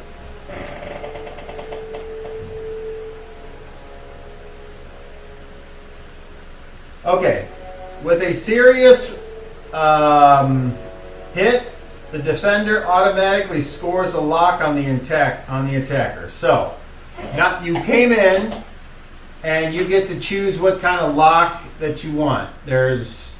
Tell me what you want to do, and I'll try to fit it into your options here. Okay. As I'm rushing forward, I twist my ankle and shriek out. I'm almost catching my balance as I grab onto him about his shoulders. And then once I've got a hold of him, I'm going to spin and try to get a lock up around his neck.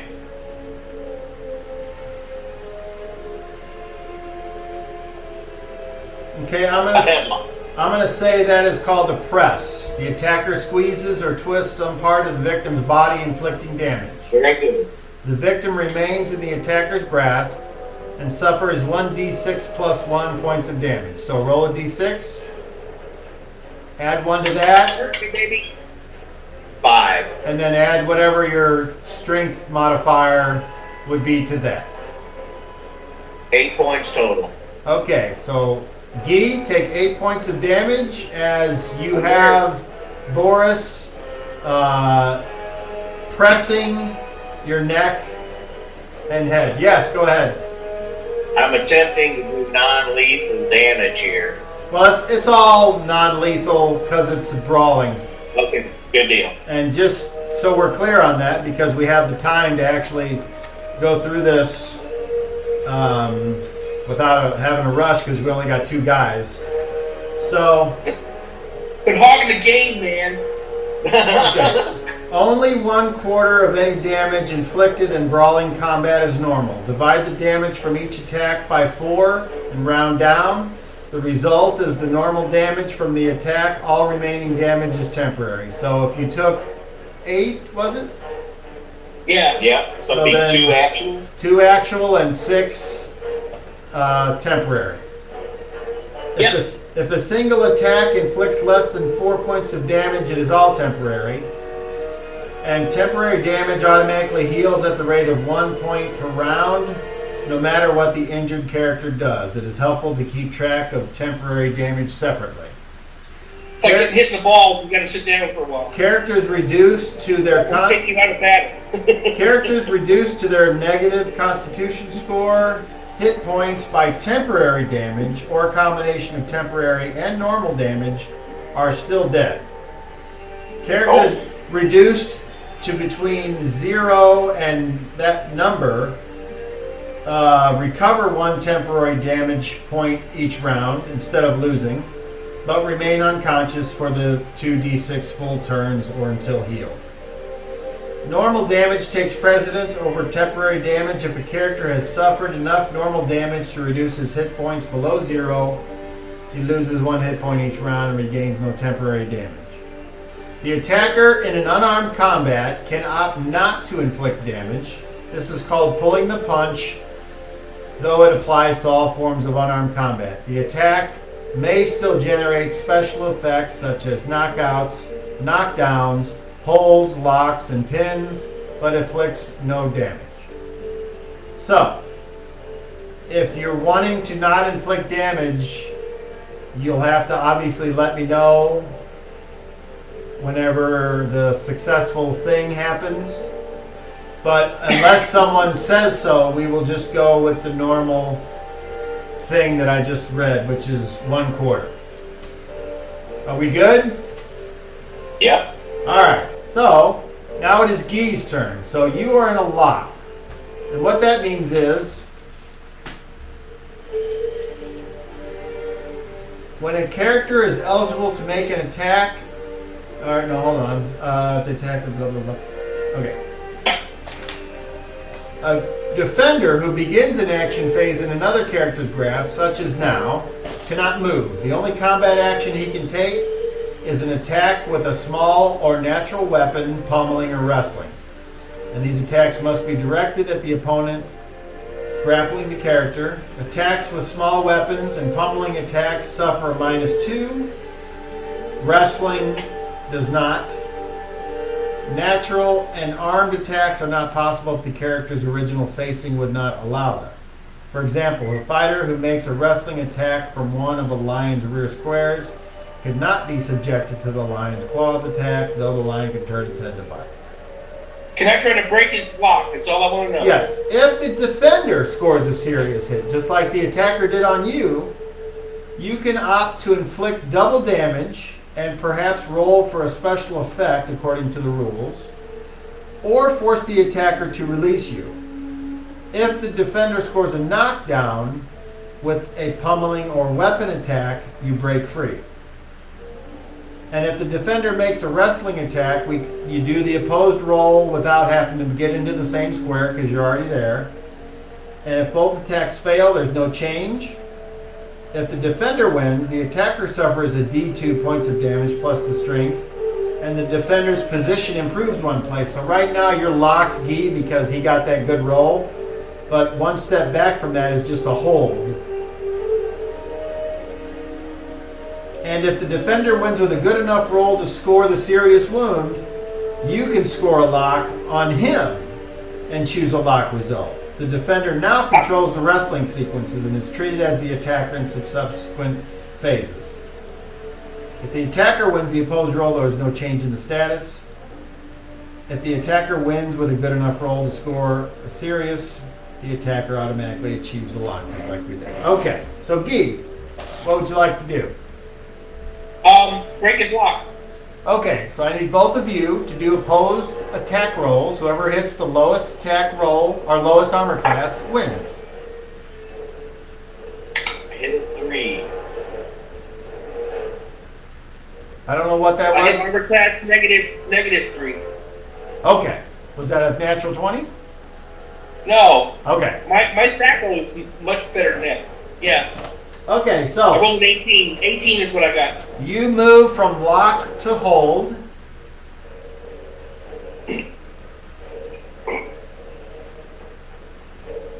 And Twisting. Guy, roll a D2 and add your strength attack bonus to your damage roll. A D2. So 1 plus 1, I'm guessing? Okay. Boris, you take 2 points of damage. And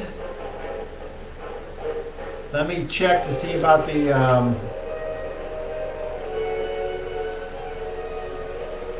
What I did, Boris, is I reached up and I grabbed your ears and pulled from behind my ear.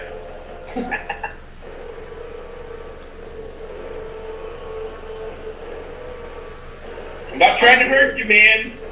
I'm gonna choke you. You're not now. I have a plan now. Guy's starting to think in the calculations now. I have a plan in my head. We're gonna give him a show, Boris.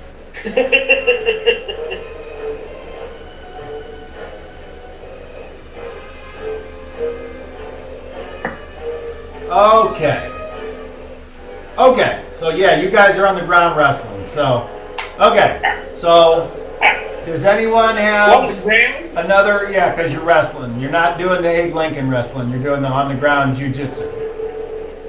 Okay. So, does anyone have any other attacks?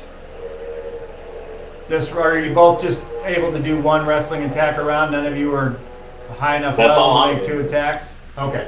All right. So, I get that after a while, but I have to work up. all right, just checking. Okay. So,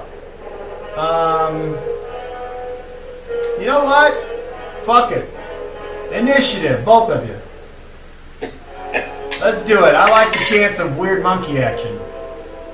A 3 10. and a 10. Okay, so this Guy, it's your turn to go first.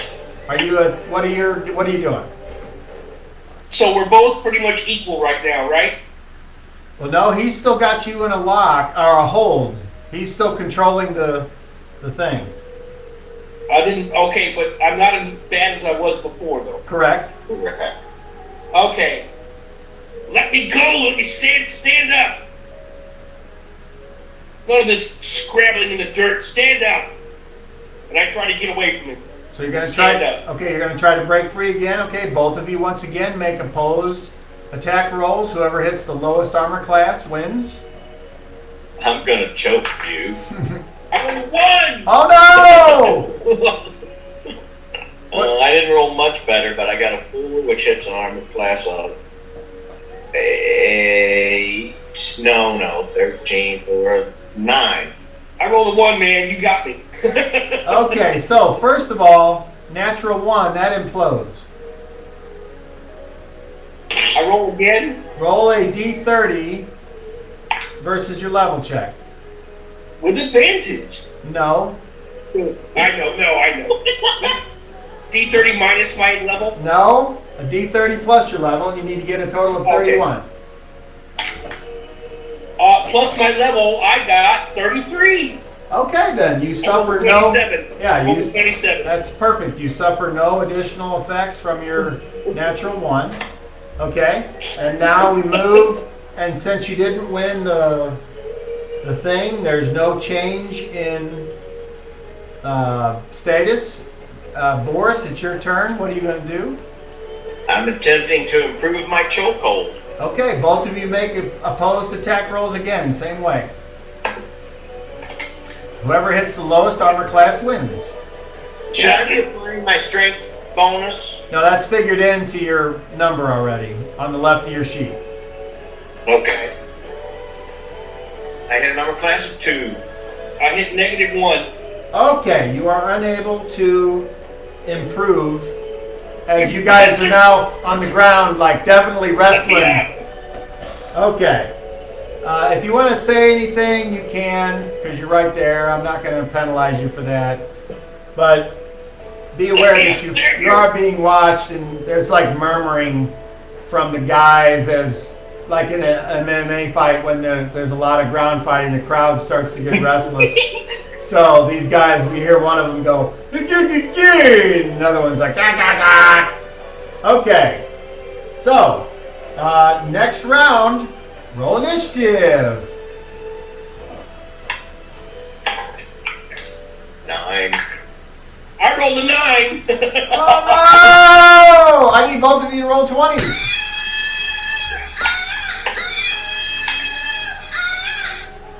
Who got the highest 16. roll? Okay, I got 2.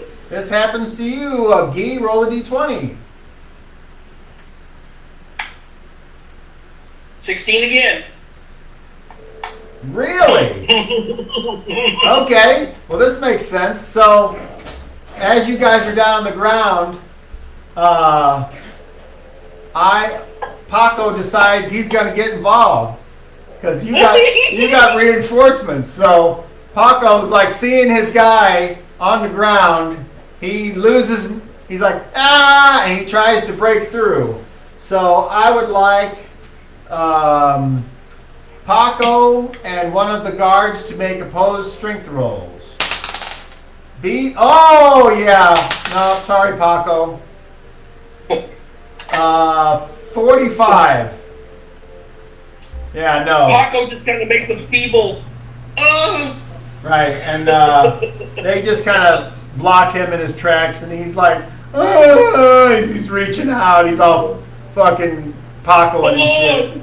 Okay. I really wanted him to club me. Yes, well, when the defender, He didn't make it. the guard rolled a natural 20, so it exploded, and then another 15, so it was like, all right. That would have been Daryl. That would have been so perfect. That would have been my moment right there. I've told you I got a plan. Yeah. Okay, I would like both of you to roll initiative again, please. Hi. 6. A 2. All right, Guy Delans, it is your turn. Right now, you're in a hold, Trying to break his hold. and hold on.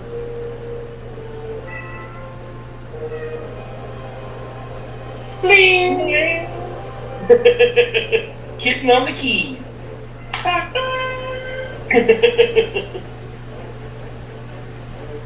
Yeah, you rolled a 1, and then Daryl, you rolled like you didn't even. 6.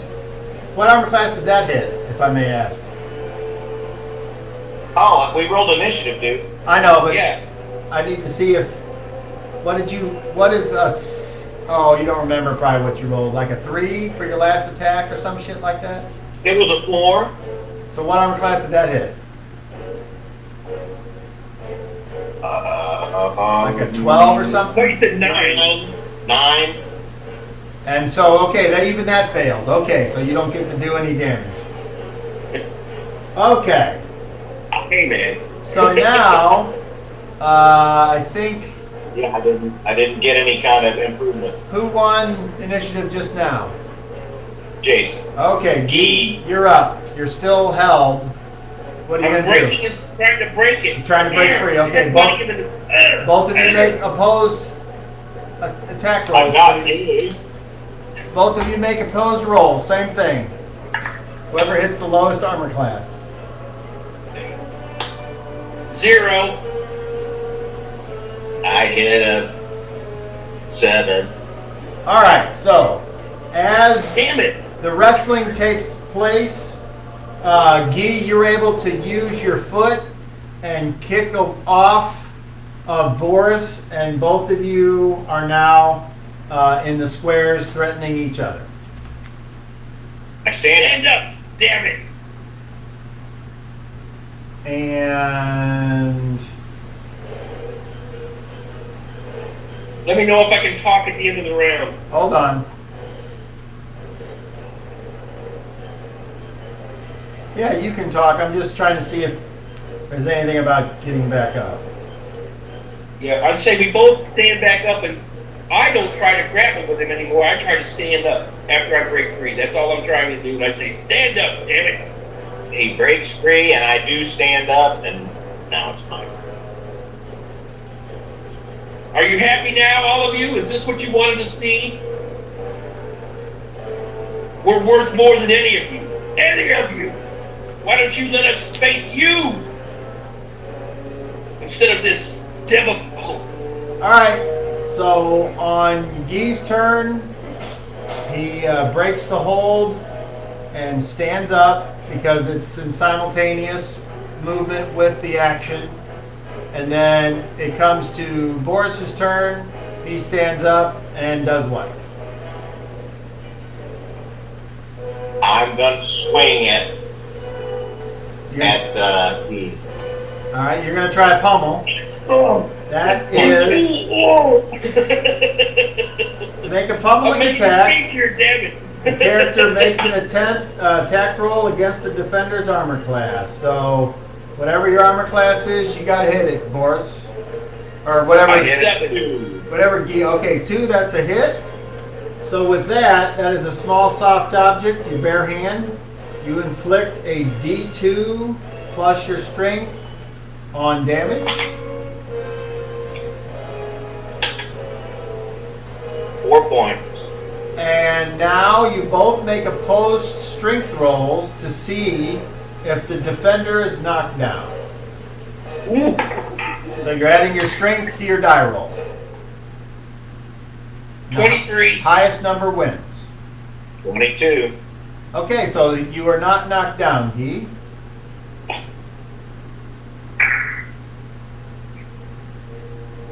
I have to do it.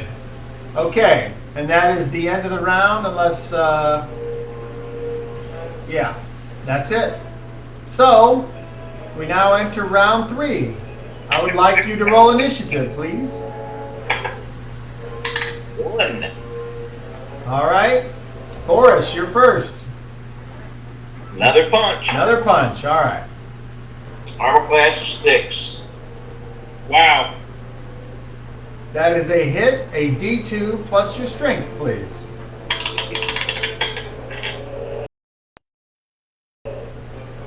5 points. Ooh. And I need both of you to make strength checks. Whoever rolls the highest, 20. explode. 10 hits an armor class of 1. No, you're plus, so 20 plus 10 is 30, plus your strength is 48. 40. And some percentage, Huh? 74%, 48, Yeah. and 74. What's the 74 for? Because I have an 1874 strength. Do I just Oh. round that up or not consider it at all? That would only be used if there was like a tie. Okay. So Okay. 48.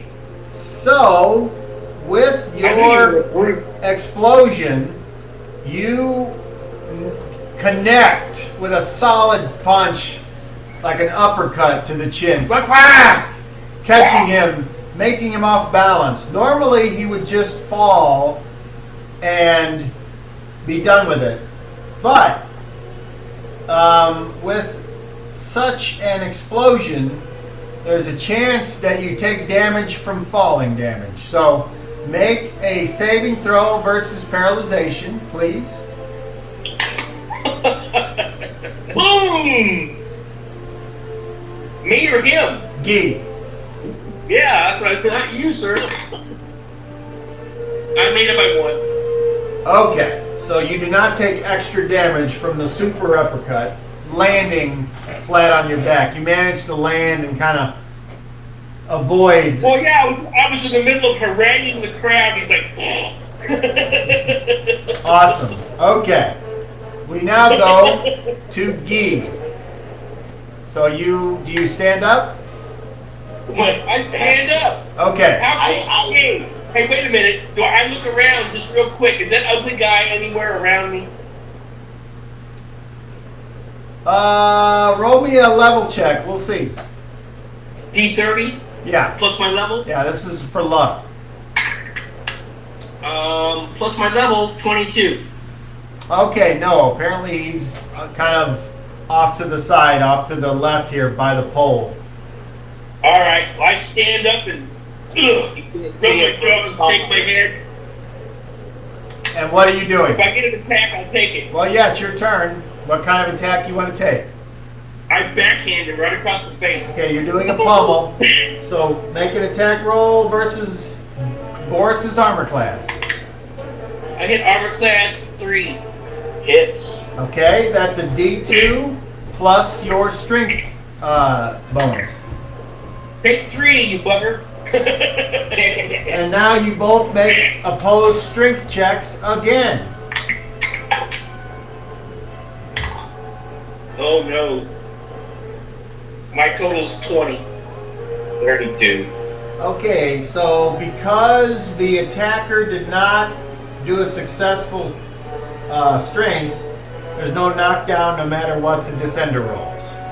I just backhanded him. Okay. And now we go to the next round. I need initiative.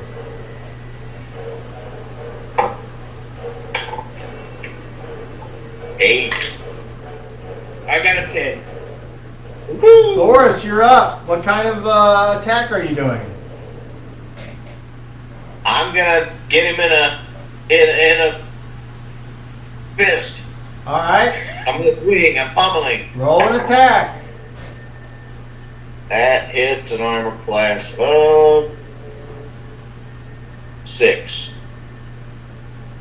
That is a hit. That hit. Roll a D2 plus your strength damage. Stay at the table. 5.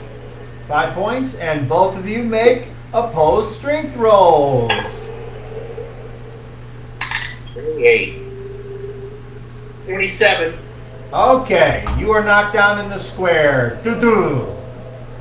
Yee, it is And now. then I turned to the sailors and I'm like, now that's what you came here to see, right? Okay, I would like Boris to make a charisma check with advantage.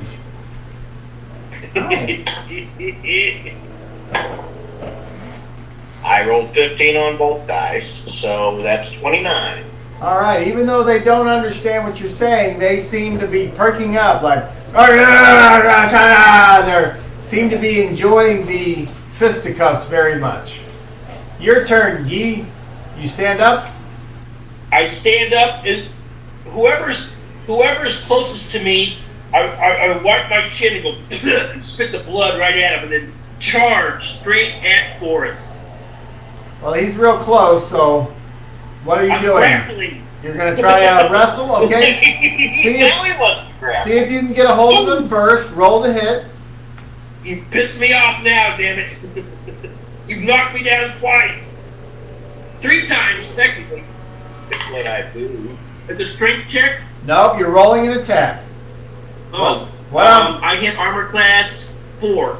Okay, so you moved into the square. Now you both do opposed attack rolls to see if you can get him in a hold. Whoever hits the lowest armor class. I got 0. And Boris, what? -7. -7. Okay, the I'm slip. not for 13. That's -5. The Man, slip. I'm not good at that. Boris is such a slippery cuss. Apparently, he's getting lathered up, and as Guy moves in to try to grab him, Boris goes whoop whoop and just sidesteps, and you both are in your squares, and that is the end of your turn, Guy. All right, and now that you hear the guys starting to play like that, and there's some cheering going on, and the senator's even watching, mostly like seeming disinterested, but he is watching. And that one goofy guard that you apparently don't like, he's like pointing at you and he's going, "Ah, gah, gah, gah, gah, gah." All right, next round, roll initiative. 4. A 3, Guy, you go first. Boris! That eagle behind you! What? What kind of attack are you doing? A punch? Okay. Now this is a real thing. Do you have fainting or any kind of ability or no? Okay. Very good. All right. So Boris is like, what? And he turns, but he doesn't go all the way, and he looks back just as you're throwing the punch. Roll an attack, please. Armor class of 5. That's it. That's a hit. Okay, a D2 plus your strength bonus, please. 2 total. And roll opposed strength checks to see if you knock him down. 21. 27. Okay, apparently this big barbarian's taking the punches and staying up. Boris, your turn. He's embarrassed by this whole affair. Hey, down! I'm punching him. Roll an attack, Boris. Armor class of 2. That is a hit. Roll the D2 plus your strength bonus. 4 points. And both of you make opposed strength checks, please. Ooh, that's a good one. 28. 30. Oh! So as Guy is getting ready and he gets a punch in the stomach and he thinks, oh, I can still maintain, Boris takes his foot and goes doot, doot, and kicks your heels together and you tumble down in the square. Ah! All right. Next round. Actions. I'm getting up. Oh, don't say your actions. Just roll initiative. Okay, and Guy, at the end of the turn, you can stand up. At the end of the last stand round. Okay, so initiative is what for you guys? Boris, what'd you get? 7. And Guy, I think. I turn my back to him and I holler at the crowd again. Hey, knocked you down again. Boris, make a charisma check with advantage.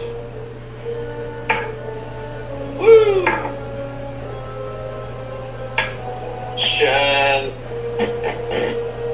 31. All right, they seem enthusiastic. It seems like they're starting to dig on Boris.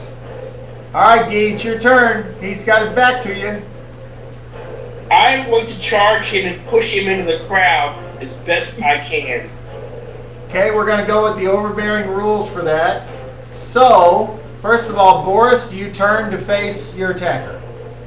Nope. No. Okay. So, with an overbear, you will do an attack roll versus armor class 10 Gi, but add 4 to your attack roll because he's not paying attention. Yeah, I have to roll a 1 to miss this guy. That's what you're saying. That means here comes a 1. No, I got 11. Got 2 of them. 11 plus 4 is 15. What does that hit? 0. Okay, now there's an opposed strength roll. So do the strength roll versus the 2 of you. And this is how this is different than the wrestling. 31. I rolled a 20 Explode! with an 18. Makes 38 plus your strength. 38 plus 56. 18 is 56. Alright, so That's double what I had. as Boris is preening for this crowd, enjoying it, Guy gets all like, and he runs after him, tries to push him. He runs into this barbarian who plants his feet firmly on the deck, and he doesn't move, and Guy's like, fuck! He doesn't move. You return to your square. Boris, it's your turn. I turn and I do a double fist down. Boom! All right, roll an attack, please. Woo. That it's a negative 6. That is a hit. Roll a d2 plus your strength bonus. 5. And now both of you make opposed strength rolls, please. 32. Oh! 32! Okay, Ty goes to the defender. As he brings down both fists, bam! Guy fucking puts his arms up in a defensive, and it's like Iron Man, Captain America. Cutting! Blocks it for a second. Guy pushes him off, and you stand there in the square. And Boris is like, oh, look at you. While we're struggling for a moment, I say, we've got to give a show. And I back him up. All right. I'm going to go downstairs and check on my kid real quick. We pause. But I I'll would take a like... quick break as well. Thank you. Before you leave, I would like both of you to make charisma checks, please, at normal chances. 20 total. 25. Okay. The fight No, he's come across like a bitch in this whole battle. The So fight will I'm- continue.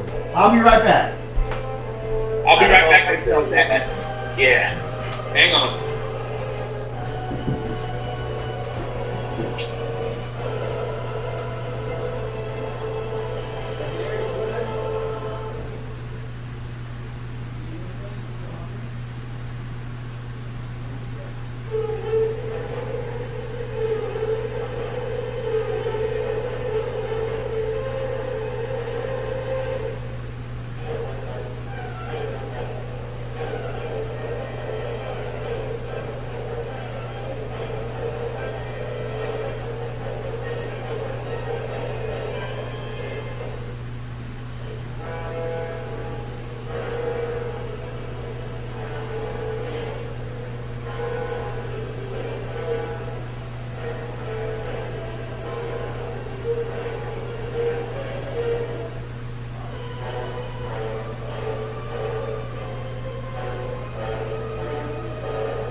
Just fun. Little toe to toe. It's Ay, ay, ay. I'm already halfway down, but I mean, unless I get lucky, you're gonna beat the shit out of me. It's just gonna take a little time. I'm trying to push us into the crowd, man. I know. I want to get a hold of some of these other motherfuckers, and then we just start believing about them until they beat us down. You get it? I did all I could to help your cause. Ay, ay, ay. Turned my back and started. But then I had to We get my can't beat ourselves.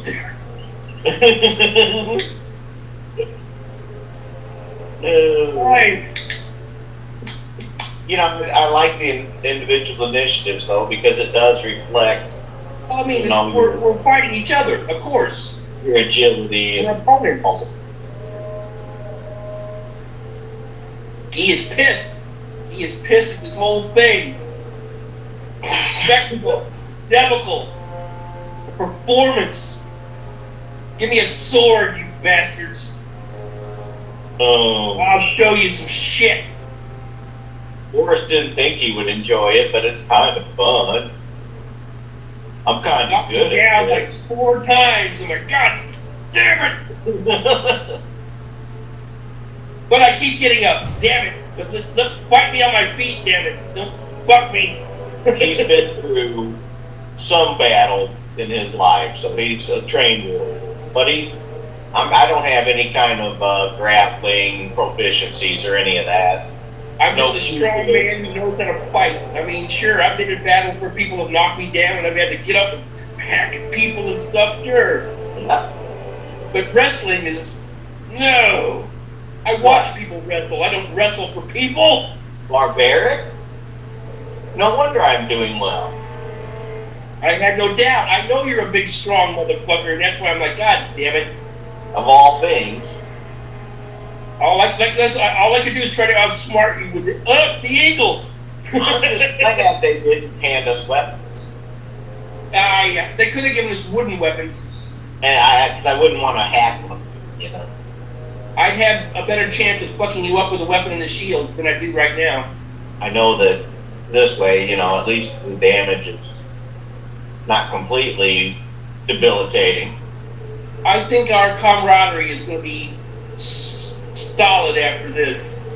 Like I told you, I don't want to hurt you, Boris. God bless. I don't want to lay my hands on you like this. I've told you several times, we have to. I have to do this. I mean, Guy's not an evil person, but he will kill you. I'm not you, but Guy will kill a motherfucker. He's not evil, but he'll kill a motherfucker. Just like Shad would. Shad kills and just kind of like, I'm going to mark this off as, okay, that's cool. Yeah, Reginald, you know, if he has to, he'll kill somebody, but Guy's job is to kill people. Basically, he knows this. He's a killer. He's a machine. right. He knows this. I'm not trained to go around patting people on the head and saying, that's nice. I'm trained to ride people down and put them in the dirt. So, that's it. God damn it. Some kind of ball and chain to crush your skull in. I'm going to say this. I think we're going to be the cause of the revolt on the boat that we witnessed happening. It could be. That could be. You guys' speculation is so cute. I'll take what I can get at this point. Dude, I'm serious.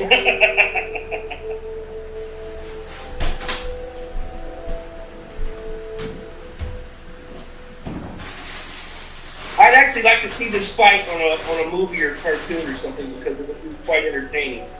Yeah, I would. I'm imagining myself in the crowd watching it. I mean, he keeps getting knocked down, he keeps getting back up, like, God damn it!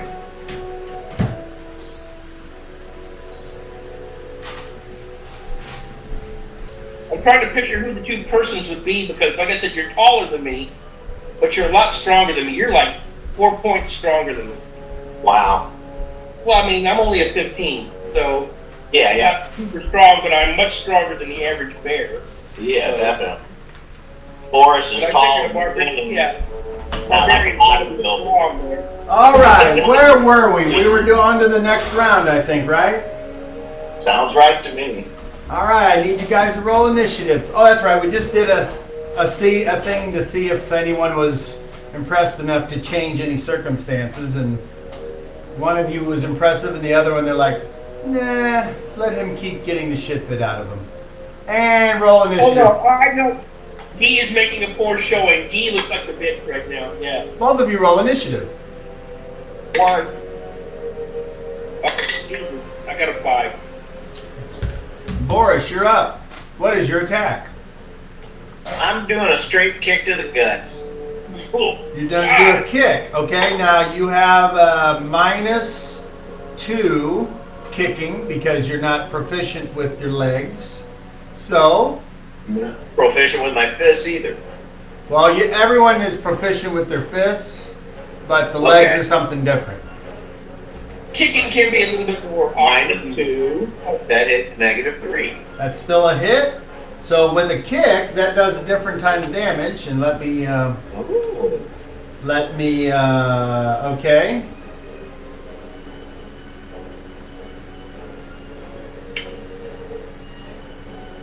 A P3. That would be a, oh, okay. Hold on. Well, you can keep that roll. Hold on. But since you're kicking, your, I like a die. Cop gave me that. I like a 20-sided like that. I like those colors. your speed is average with a kick, but you were sped up, right? You rolled a 1. So yeah, just out of nowhere, he fucking says, "The douche!" And you roll a D3 plus your strength. +1 +1. because of the legs. Oh. So 7. Ooh, 7 points. Okay. And then both of you do the same strength opposed roll. 20! 20! Natural 20, explode. You might I grab his leg! I grab his leg and swing him into the crowd! explode. Come on. 17! So 37 plus your strength is what? 52. 52. All right. So, as the kick comes in, it lands right in your stomach. But instead of knocking you down with your explosion, you do grab it, and then now the defender has to save versus paralyzation, or he is thrown down himself. I throw him into the crowd. Oh, 7. I need 11. I whirl him around and just swing him into the crowd is what I do. Okay, well, if he would have super failed, that would have been awesome. But as it is, he just regular failed. So he gets thrown to the ground. You failed your saving throw, right? So that means Yes. you take falling damage. So as you kick, you like flip him up in the air and he lands hard.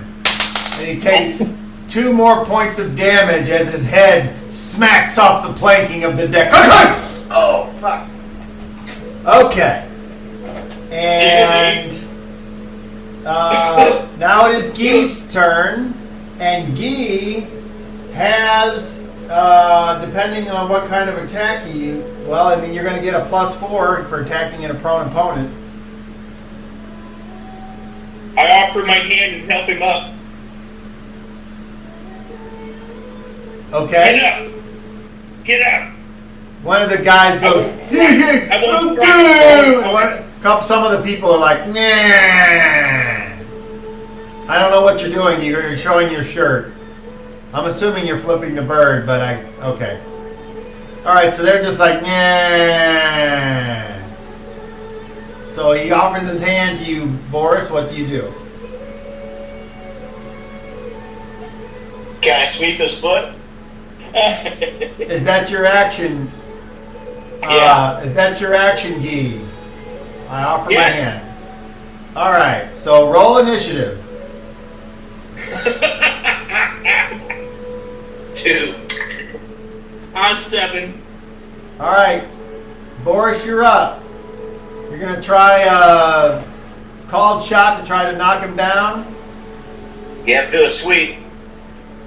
Okay. So, I'm pretty much open. I'm not defending myself. Guy, roll for surprise. Is that a D10? It is? The 1! Yeah, that's the worst. All right, so as he extends his hand, Boris looks up and he goes for a, not just a strike, but he's going for a special strike with your legs, I guess. Are you going to try to grab him or what? I'm using my foot to kick his ankles and try to knock him. Okay, so you need to do a called shot and roll and tell me what armor class you hit. So called shot is -4. It is? I hit a 4. Okay, roll a follow-up then. Roll another D20. I rolled a 7, which would hit an armor class of 5. Okay, so basically what happens is you do exactly what you want. You kick him in the leg and it knocks him down. And Jason, I need you to save versus paralyzation. I'm sorry, Guy.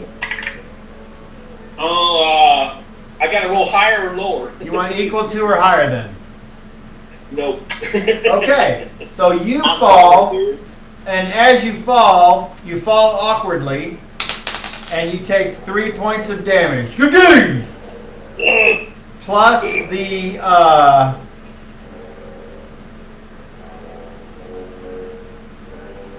damage from the kick, which is a D3 plus your strength. And Boris, you'll have to roll that. Yeah, I'm getting 6. Plus 6 more points. So you're on the ground prone, Guy. Sorry. I yield. No more. The crowd's all boo. Guy, I need you to make a charisma check with disadvantage.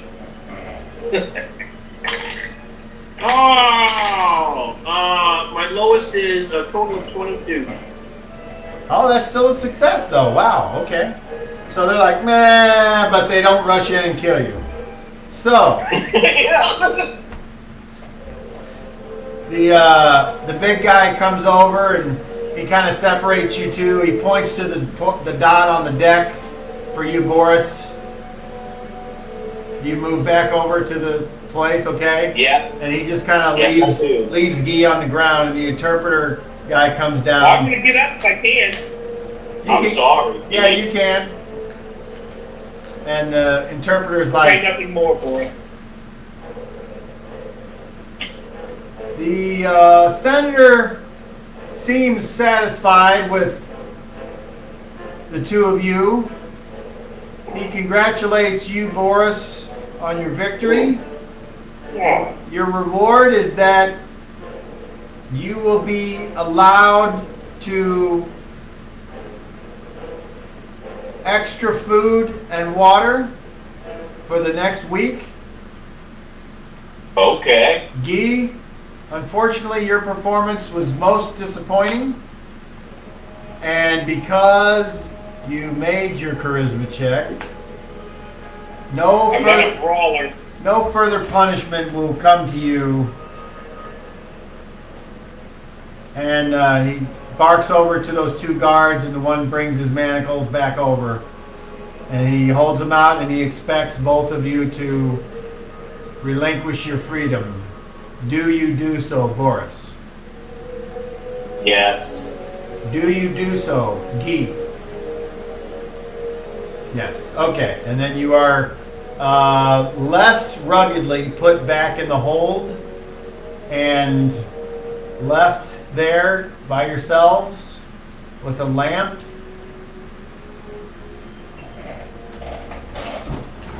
I'm sorry, I had to beat And you up. this here is the hole that you're in. You can see there's a pole in the middle, and more grates that go down, and you can see that there's benches and other things that are there. There's rope and whatever, and so there's things you can fuck with if you want to take that chance. I'll sit on the bench. Okay. I have no ill will for what you did. I tried. I had a plan. I understand what you did, and I know that there's no animosity between us. You're a strong, powerful individual, and I can see that. I'm not a fool. If I would best you, I would best you in full armor with a sword in my hand. And that would be the way I would best you. But I believe just it. you on a deck of a ship? No. I'm glad that they didn't make us use our weapons. I was worried that they might, Come to but that. at the same time, I didn't think that they would go to all this trouble just to have us kill each other. It will come to that, taking a life to prove loyalty. If we must face each other in that way, Boris, then we will face each other with full honor. I hope I it will doesn't. strive to kill you as quickly and mercilessly as possible. And I hope you do the same to me. Don't play with me. Don't toy with me. My aim will be to cleave you in half at my first stroke. But I won't be an entertainment for these people anymore. I don't know if we'll fight each other again. That was just a test. I hope. I hope not. I grow weary of these, what they do with me. I'm no fool. They treat me like a chattel. You idiot. From out of the darkness, in one of the corners, where the light from the lamp does not show, comes the voice of someone you don't recognize. And the voice says, "So you don't like being a slave, eh?" Does anyone? I'm not a slave, I'm a captive. There are slaves of very important people back in Militalia who live better than the plebes who do the fields and tend the vineyards. Those are slaves that have made themselves useful. And are, even though they may be slaves, they are treated more as members of the household. Out steps a rather nondescript looking man, bald headed, has like dressed in the Acariman style, doesn't appear to be armed. He says, "You should think about changing the way you want your life to be if you're to succeed in the Empire." Is he wearing shackles? No.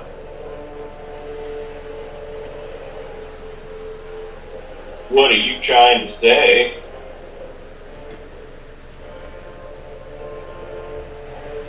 I'm trying to say men like you can succeed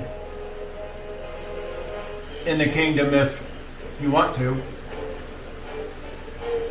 I don't know how successful you are here.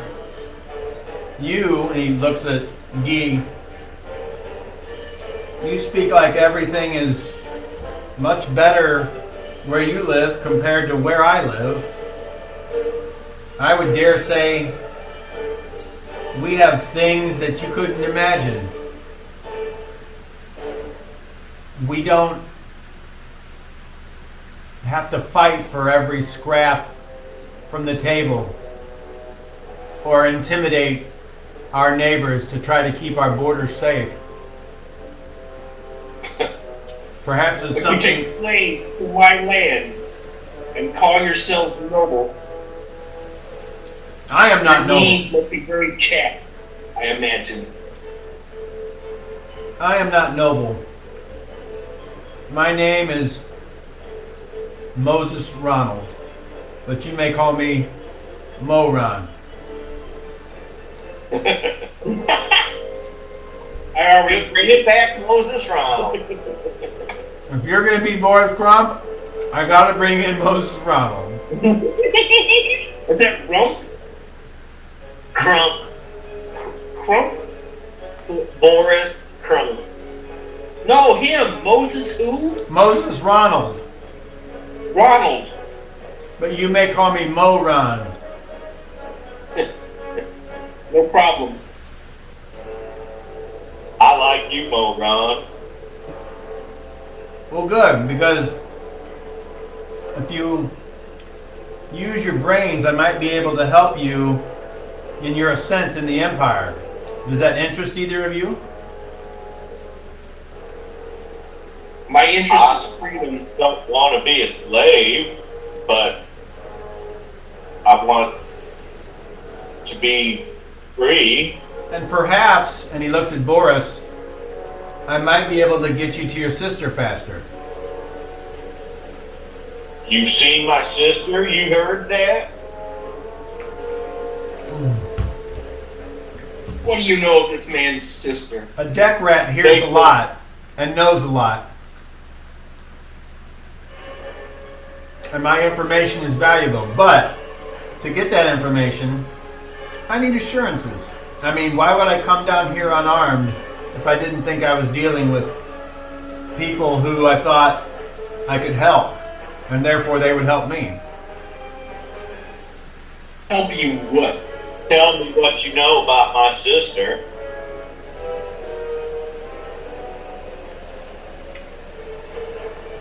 Let's see. You've never seen her. You don't know. I was a little younger than I am today. And I remember seeing a very pleasant young woman near the ocean, somewhat north of here. And it wasn't necessarily our intent to land and capture her, but we noticed that wherever there's people, there's probably more people. He's teasing you for it. No, Be careful. I would not dare tease someone about their family. To me, that is obscene. Now, I know that you might think the taking of slaves is obscene, Guy Delance. But if we give those slaves a better life than the one that they have, who are you to judge them for that? Who are you to judge their lives weren't better before? Well, obviously, it wasn't. Yes, because of your predation. I would say it's more the I don't oppress the people that live in my lands. They live well. And they respect who I am. And I respect who they are. You treat people like animals, like dirt. And you choose to live as a slave and tell me that it's better than being free. You're full of nonsense. you're not free. That's the point. Are you? You know nothing of freedom. You live as a slave and you enjoy it. I know that I don't live under the thumb of an oppressive religion that claims to be for healing and instead funnels us people and places to go.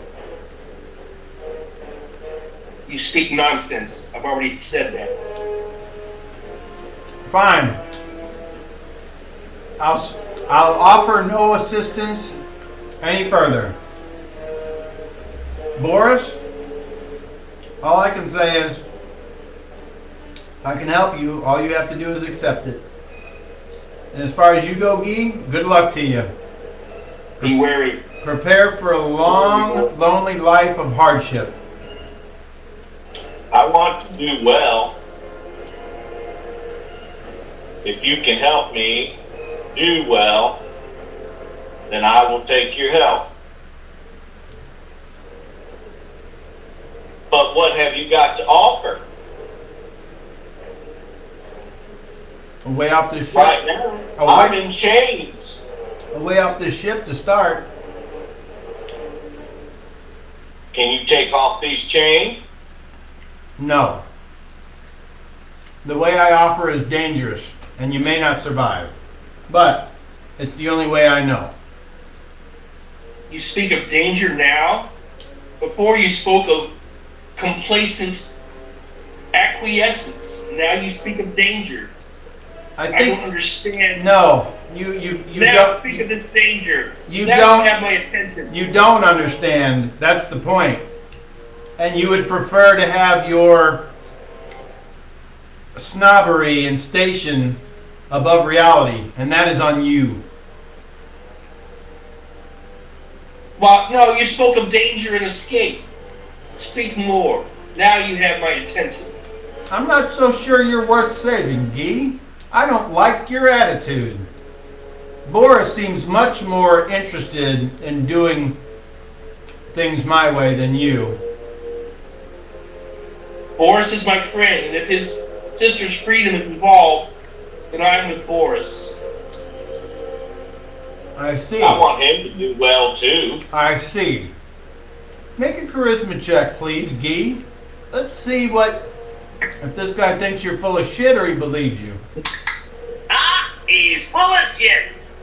I rolled exactly 30. 15 plus 15. Okay. Alright. Your dice are kind to you tonight, sir. You should wipe their ass when you get a chance. Not when I'm getting my ass kicked by a barbarian on a ship deck. Alright then, Guy. Maybe you I'm full of shit, so yeah, you gotta listen to it. I can see that maybe you're having a change of heart, maybe you're not. But if you really want to get off this ship, it's going to require you dying. Are you in or out? Are you in or out? Some dying. I'd rather die free than be a slave.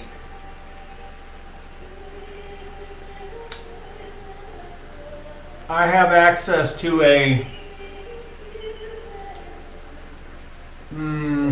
we'll just say potion, even though it's not. But that's so you can understand. That will make it appear as if you are dead. No healer, no magician will be able to detect otherwise. And normally what they do with bodies is throw them overboard.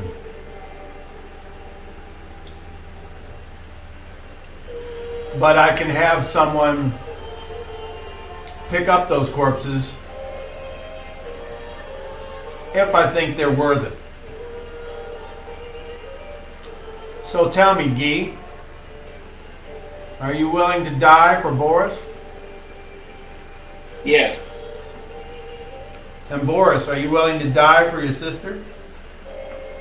Yes. Good. And after the healer comes and checks on you this night,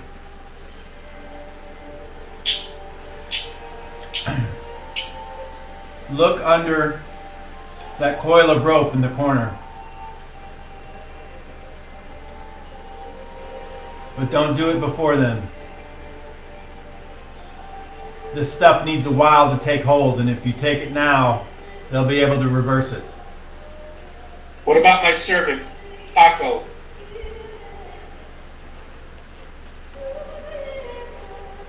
Paco, are you willing to die?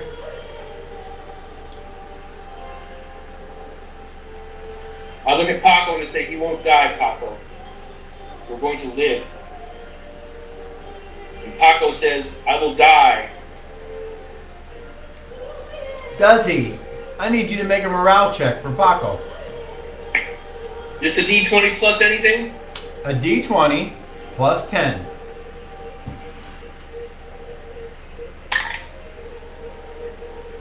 29. 19, brother. then you get to answer for him in any way you see fit in this instance. I will stay with my master. Good man, Paco. We're with you.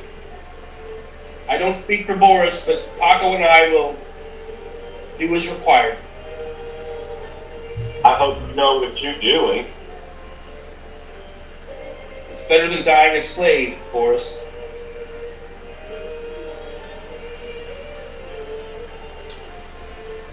Now, you're probably wondering what's in it for me. I had wondered. There's a certain traitor out there that I want destroyed. He is an abomination to our republic. He goes by the name of the Duster. That's a name? I don't know if he uses his Echaraman name in these parts, but his given name is Covidius. His name again? So you've heard of him. It was spoken to us by the senator through his translator. The man with the whiskers. That makes sense.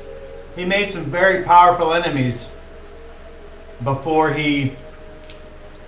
What do the young people say when you just leave and you don't ever hear from them again? Oh! He ghosted his Imperial Legion. He became a legend. And he left right when the coup was happening. I You're know saying this man is a traitor? he is. A traitor to what specifically? A traitor to the New World Order that we bring. A traitor, you say, yes. And you would have us slay this traitor?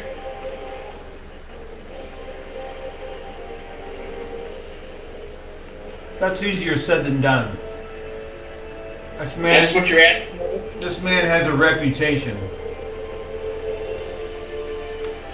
He was very famous in the arenas, and he rose the ranks of the gladiator and gained his own freedom. A pit fighter. Not just a pit fighter, the greatest of his time. I'd never heard of him until now. Of course not.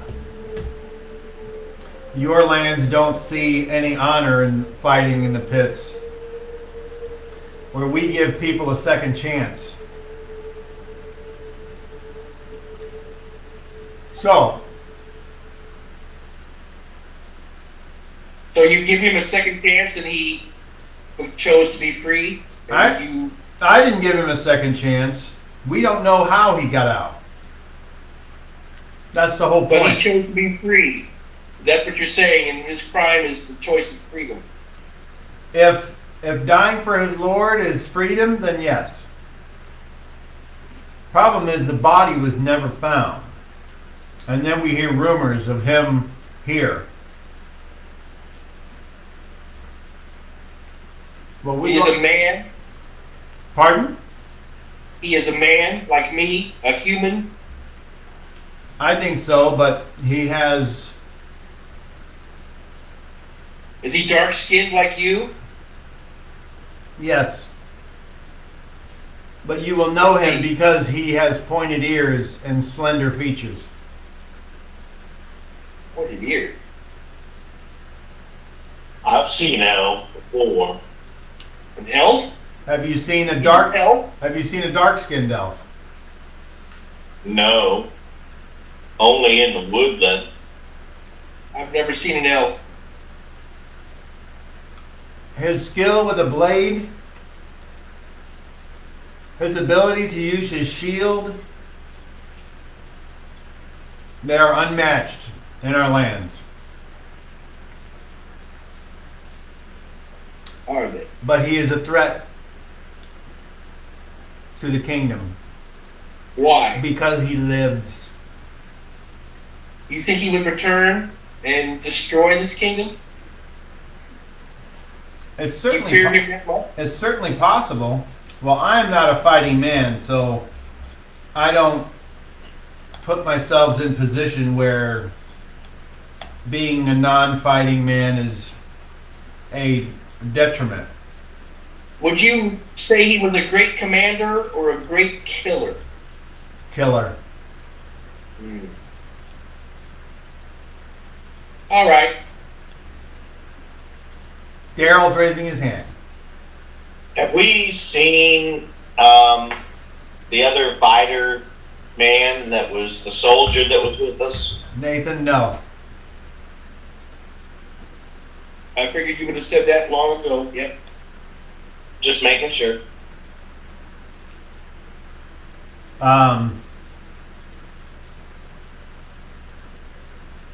So, you remember the plan. After the healer goes, we find what in the rope? A potion. And he pulls out this two little vials. That's enough for the three of us? He pulls out 3 little vials. I'm a terrible DM. When you find a good one, let us know and we'll carry on. No, I just wanted to include Paco, that's all. Yeah. And then It might have been one potion for the three of us. It could have been any way. And then when Randy's playing again, we'll just hand wave it. Yeah, there was 4, whatever. No reason to get bogged down, and we don't have to. Right. So he walks over to the rope, he places it under in the middle and kind of tosses the other stuff around. And he says, I'm still listening.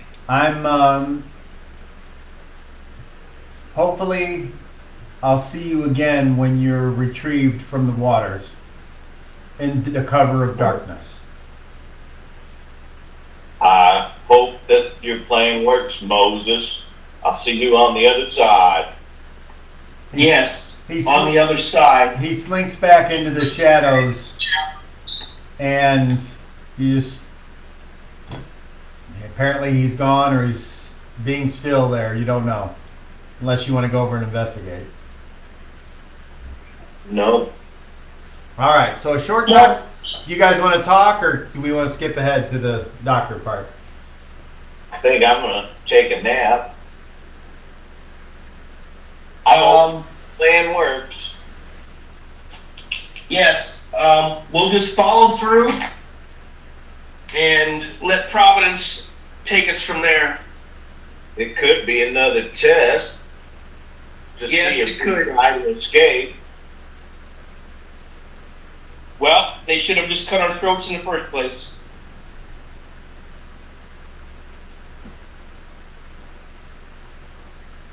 Okay. So you But here guys, we are. Nope. So And I'll lay down to sleep. short time passes, and then you hear the sound of scraping wood and someone coming down the steps, and once again it's 3 people. One of them goes over and fills up the lamp with lamp oil and relights that lamp with his candle. Another one's kind of standing around just kind of watching, one of the guards. And the third guy's the physician, and he goes to check you guys out. And basically the procedure is just as it was before. And you've taken just a quarter of the damage of the total. He looks you I have both an over. abrasion on my cheek. No, I'm still beat the hell up. You beat the shit out of me. But what's a quarter of the total damage? Do you know? I was down to 14 hit points. So, a quarter of 50. Would be 20. So I took basically about Well, 14 real points of damage. Okay, we'll say you're down 13 at this time, and Daryl, if you know what you're at, then that would be a quarter. You can I barely smacked him around. Yeah, I took like 5 actual hit points. Okay, so you're down 2. 1. We'll just say 2, and then with the healer's care overnight, you would get the 2 back. You assume, Yeah. and Guy, you would also gain 3 back. You assume. So then the guy leaves, and you guys are by yourselves, and it's dark. All you see is the moon out through the gated top of the deck that lets in the fresh air. He said that once the healer left, we should do it. Paco, check under the rope. Tell me what you see. So he kind of clangs over there, and he's like, "Oh yeah, there's 3 little things," and he goes to pick one up. Yeah, Wait, don't touch it. it's got liquid in it. Oh, sorry, and he sets it back down. It's all right. It's all right. Boris, let's gather these up. Say what? Go ahead and take one, Paco, for yourself.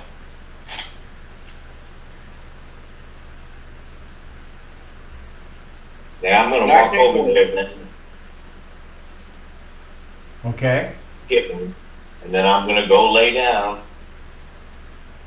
Come, Paco, let's all gather together. Paco says, what do we do with these? If they're left in here, I'm sure they'll find them, and then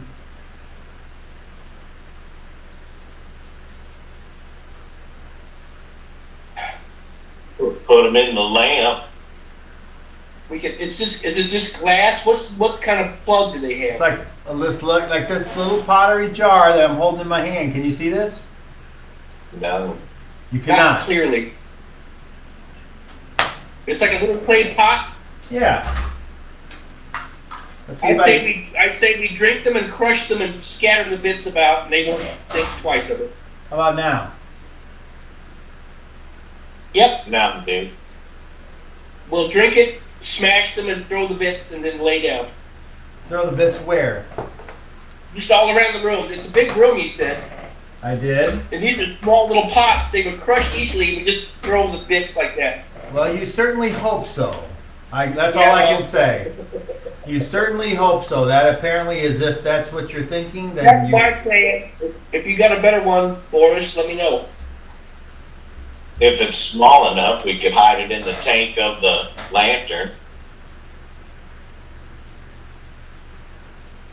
Now, But I like your idea. the lamp's about this big, the size of like a saucer for a tea cup.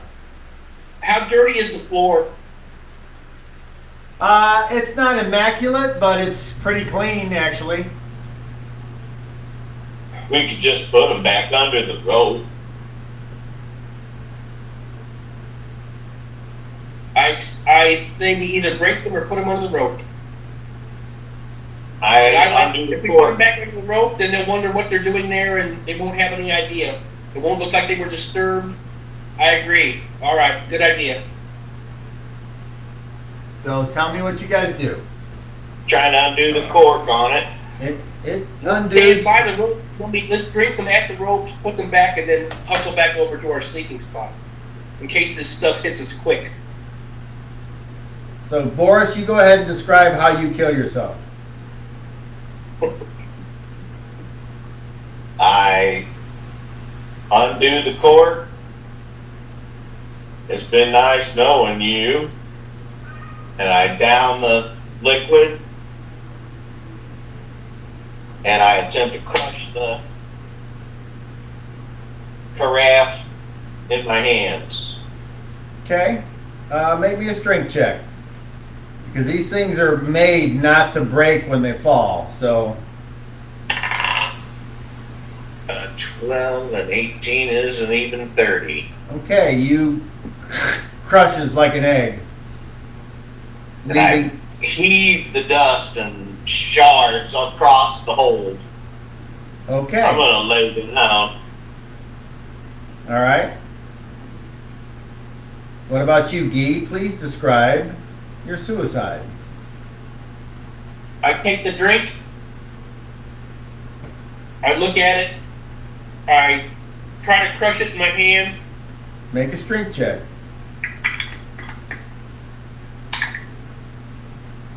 24.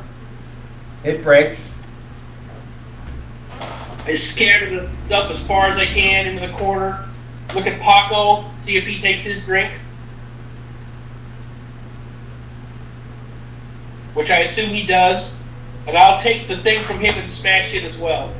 Okay. And then what? I will motion him to go lay back down, and I'll go lay back down with everybody else. Okay.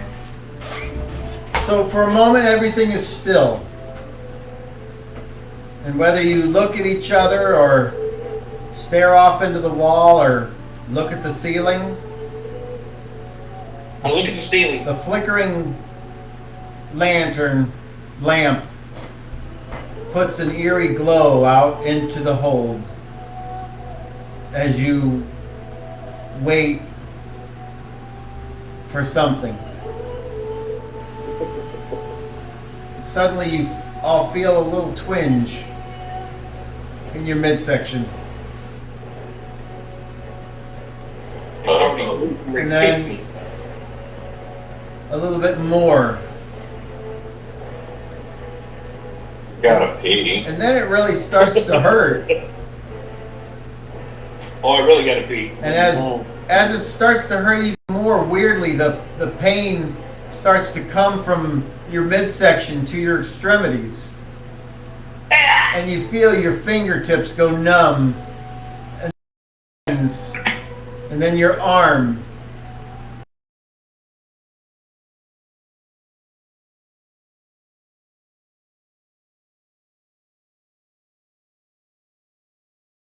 In short, as you just can't seem to get enough breath. And as you try to turn, the pain shoots up your side and you feel like you're going to vomit. But all you can do is moan, as now you can't hardly breathe at all and it feels like you're drowning.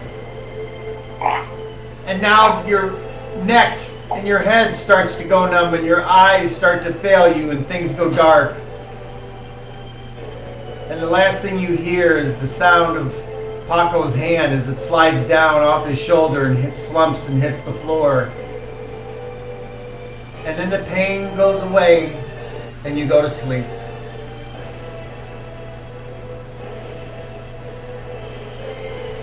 And that's where we're going to end tonight's episode. Once again. Right.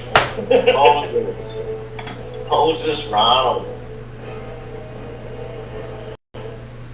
Thank you for playing, gentlemen. I'm trying to adapt our story to what we have to work with until we can get some more guys. But I'm enjoying the shit out of it. I'm enjoying telling a story and trying to paint a picture, a word salad for you if it helps.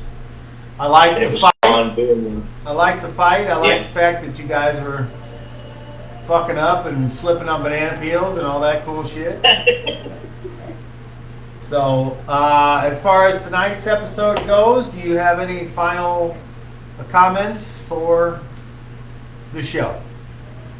I Go ahead, Boris. don't like being a slave. Don't like being a slave. And Boris is set on finding his sister, so he had to go for that bait. How about you, Gee? Guy is Guy. Like I said, he's not a bad person, and he's a knight, and he sees that Boris's search for his sister is a noble thing, and that's what he'll help with. So yeah, I'm hip. All right. Well, I hope you enjoyed yourselves, and if nothing I changes, had great fun. we will come back next week. Jason, if I could impose on you to draw the staff with the eagle and the snakes on it, that would be cool, and we'll use that as a thumbnail for the YouTube video when it comes out. And Also, you'll have a beautiful picture of Vanessa at the time. I'm doing a full color portrait of Vanessa. Yeah, I can't wait. that's gonna be cool. Let me see. Let me roll my reaction. Well, I got a 15, but she's got a negative, so Are you disinterested? I guess not as bad as Dan's character. All right, Dan, natural 1. Yep, I just rolled natural 1 again. Fuck.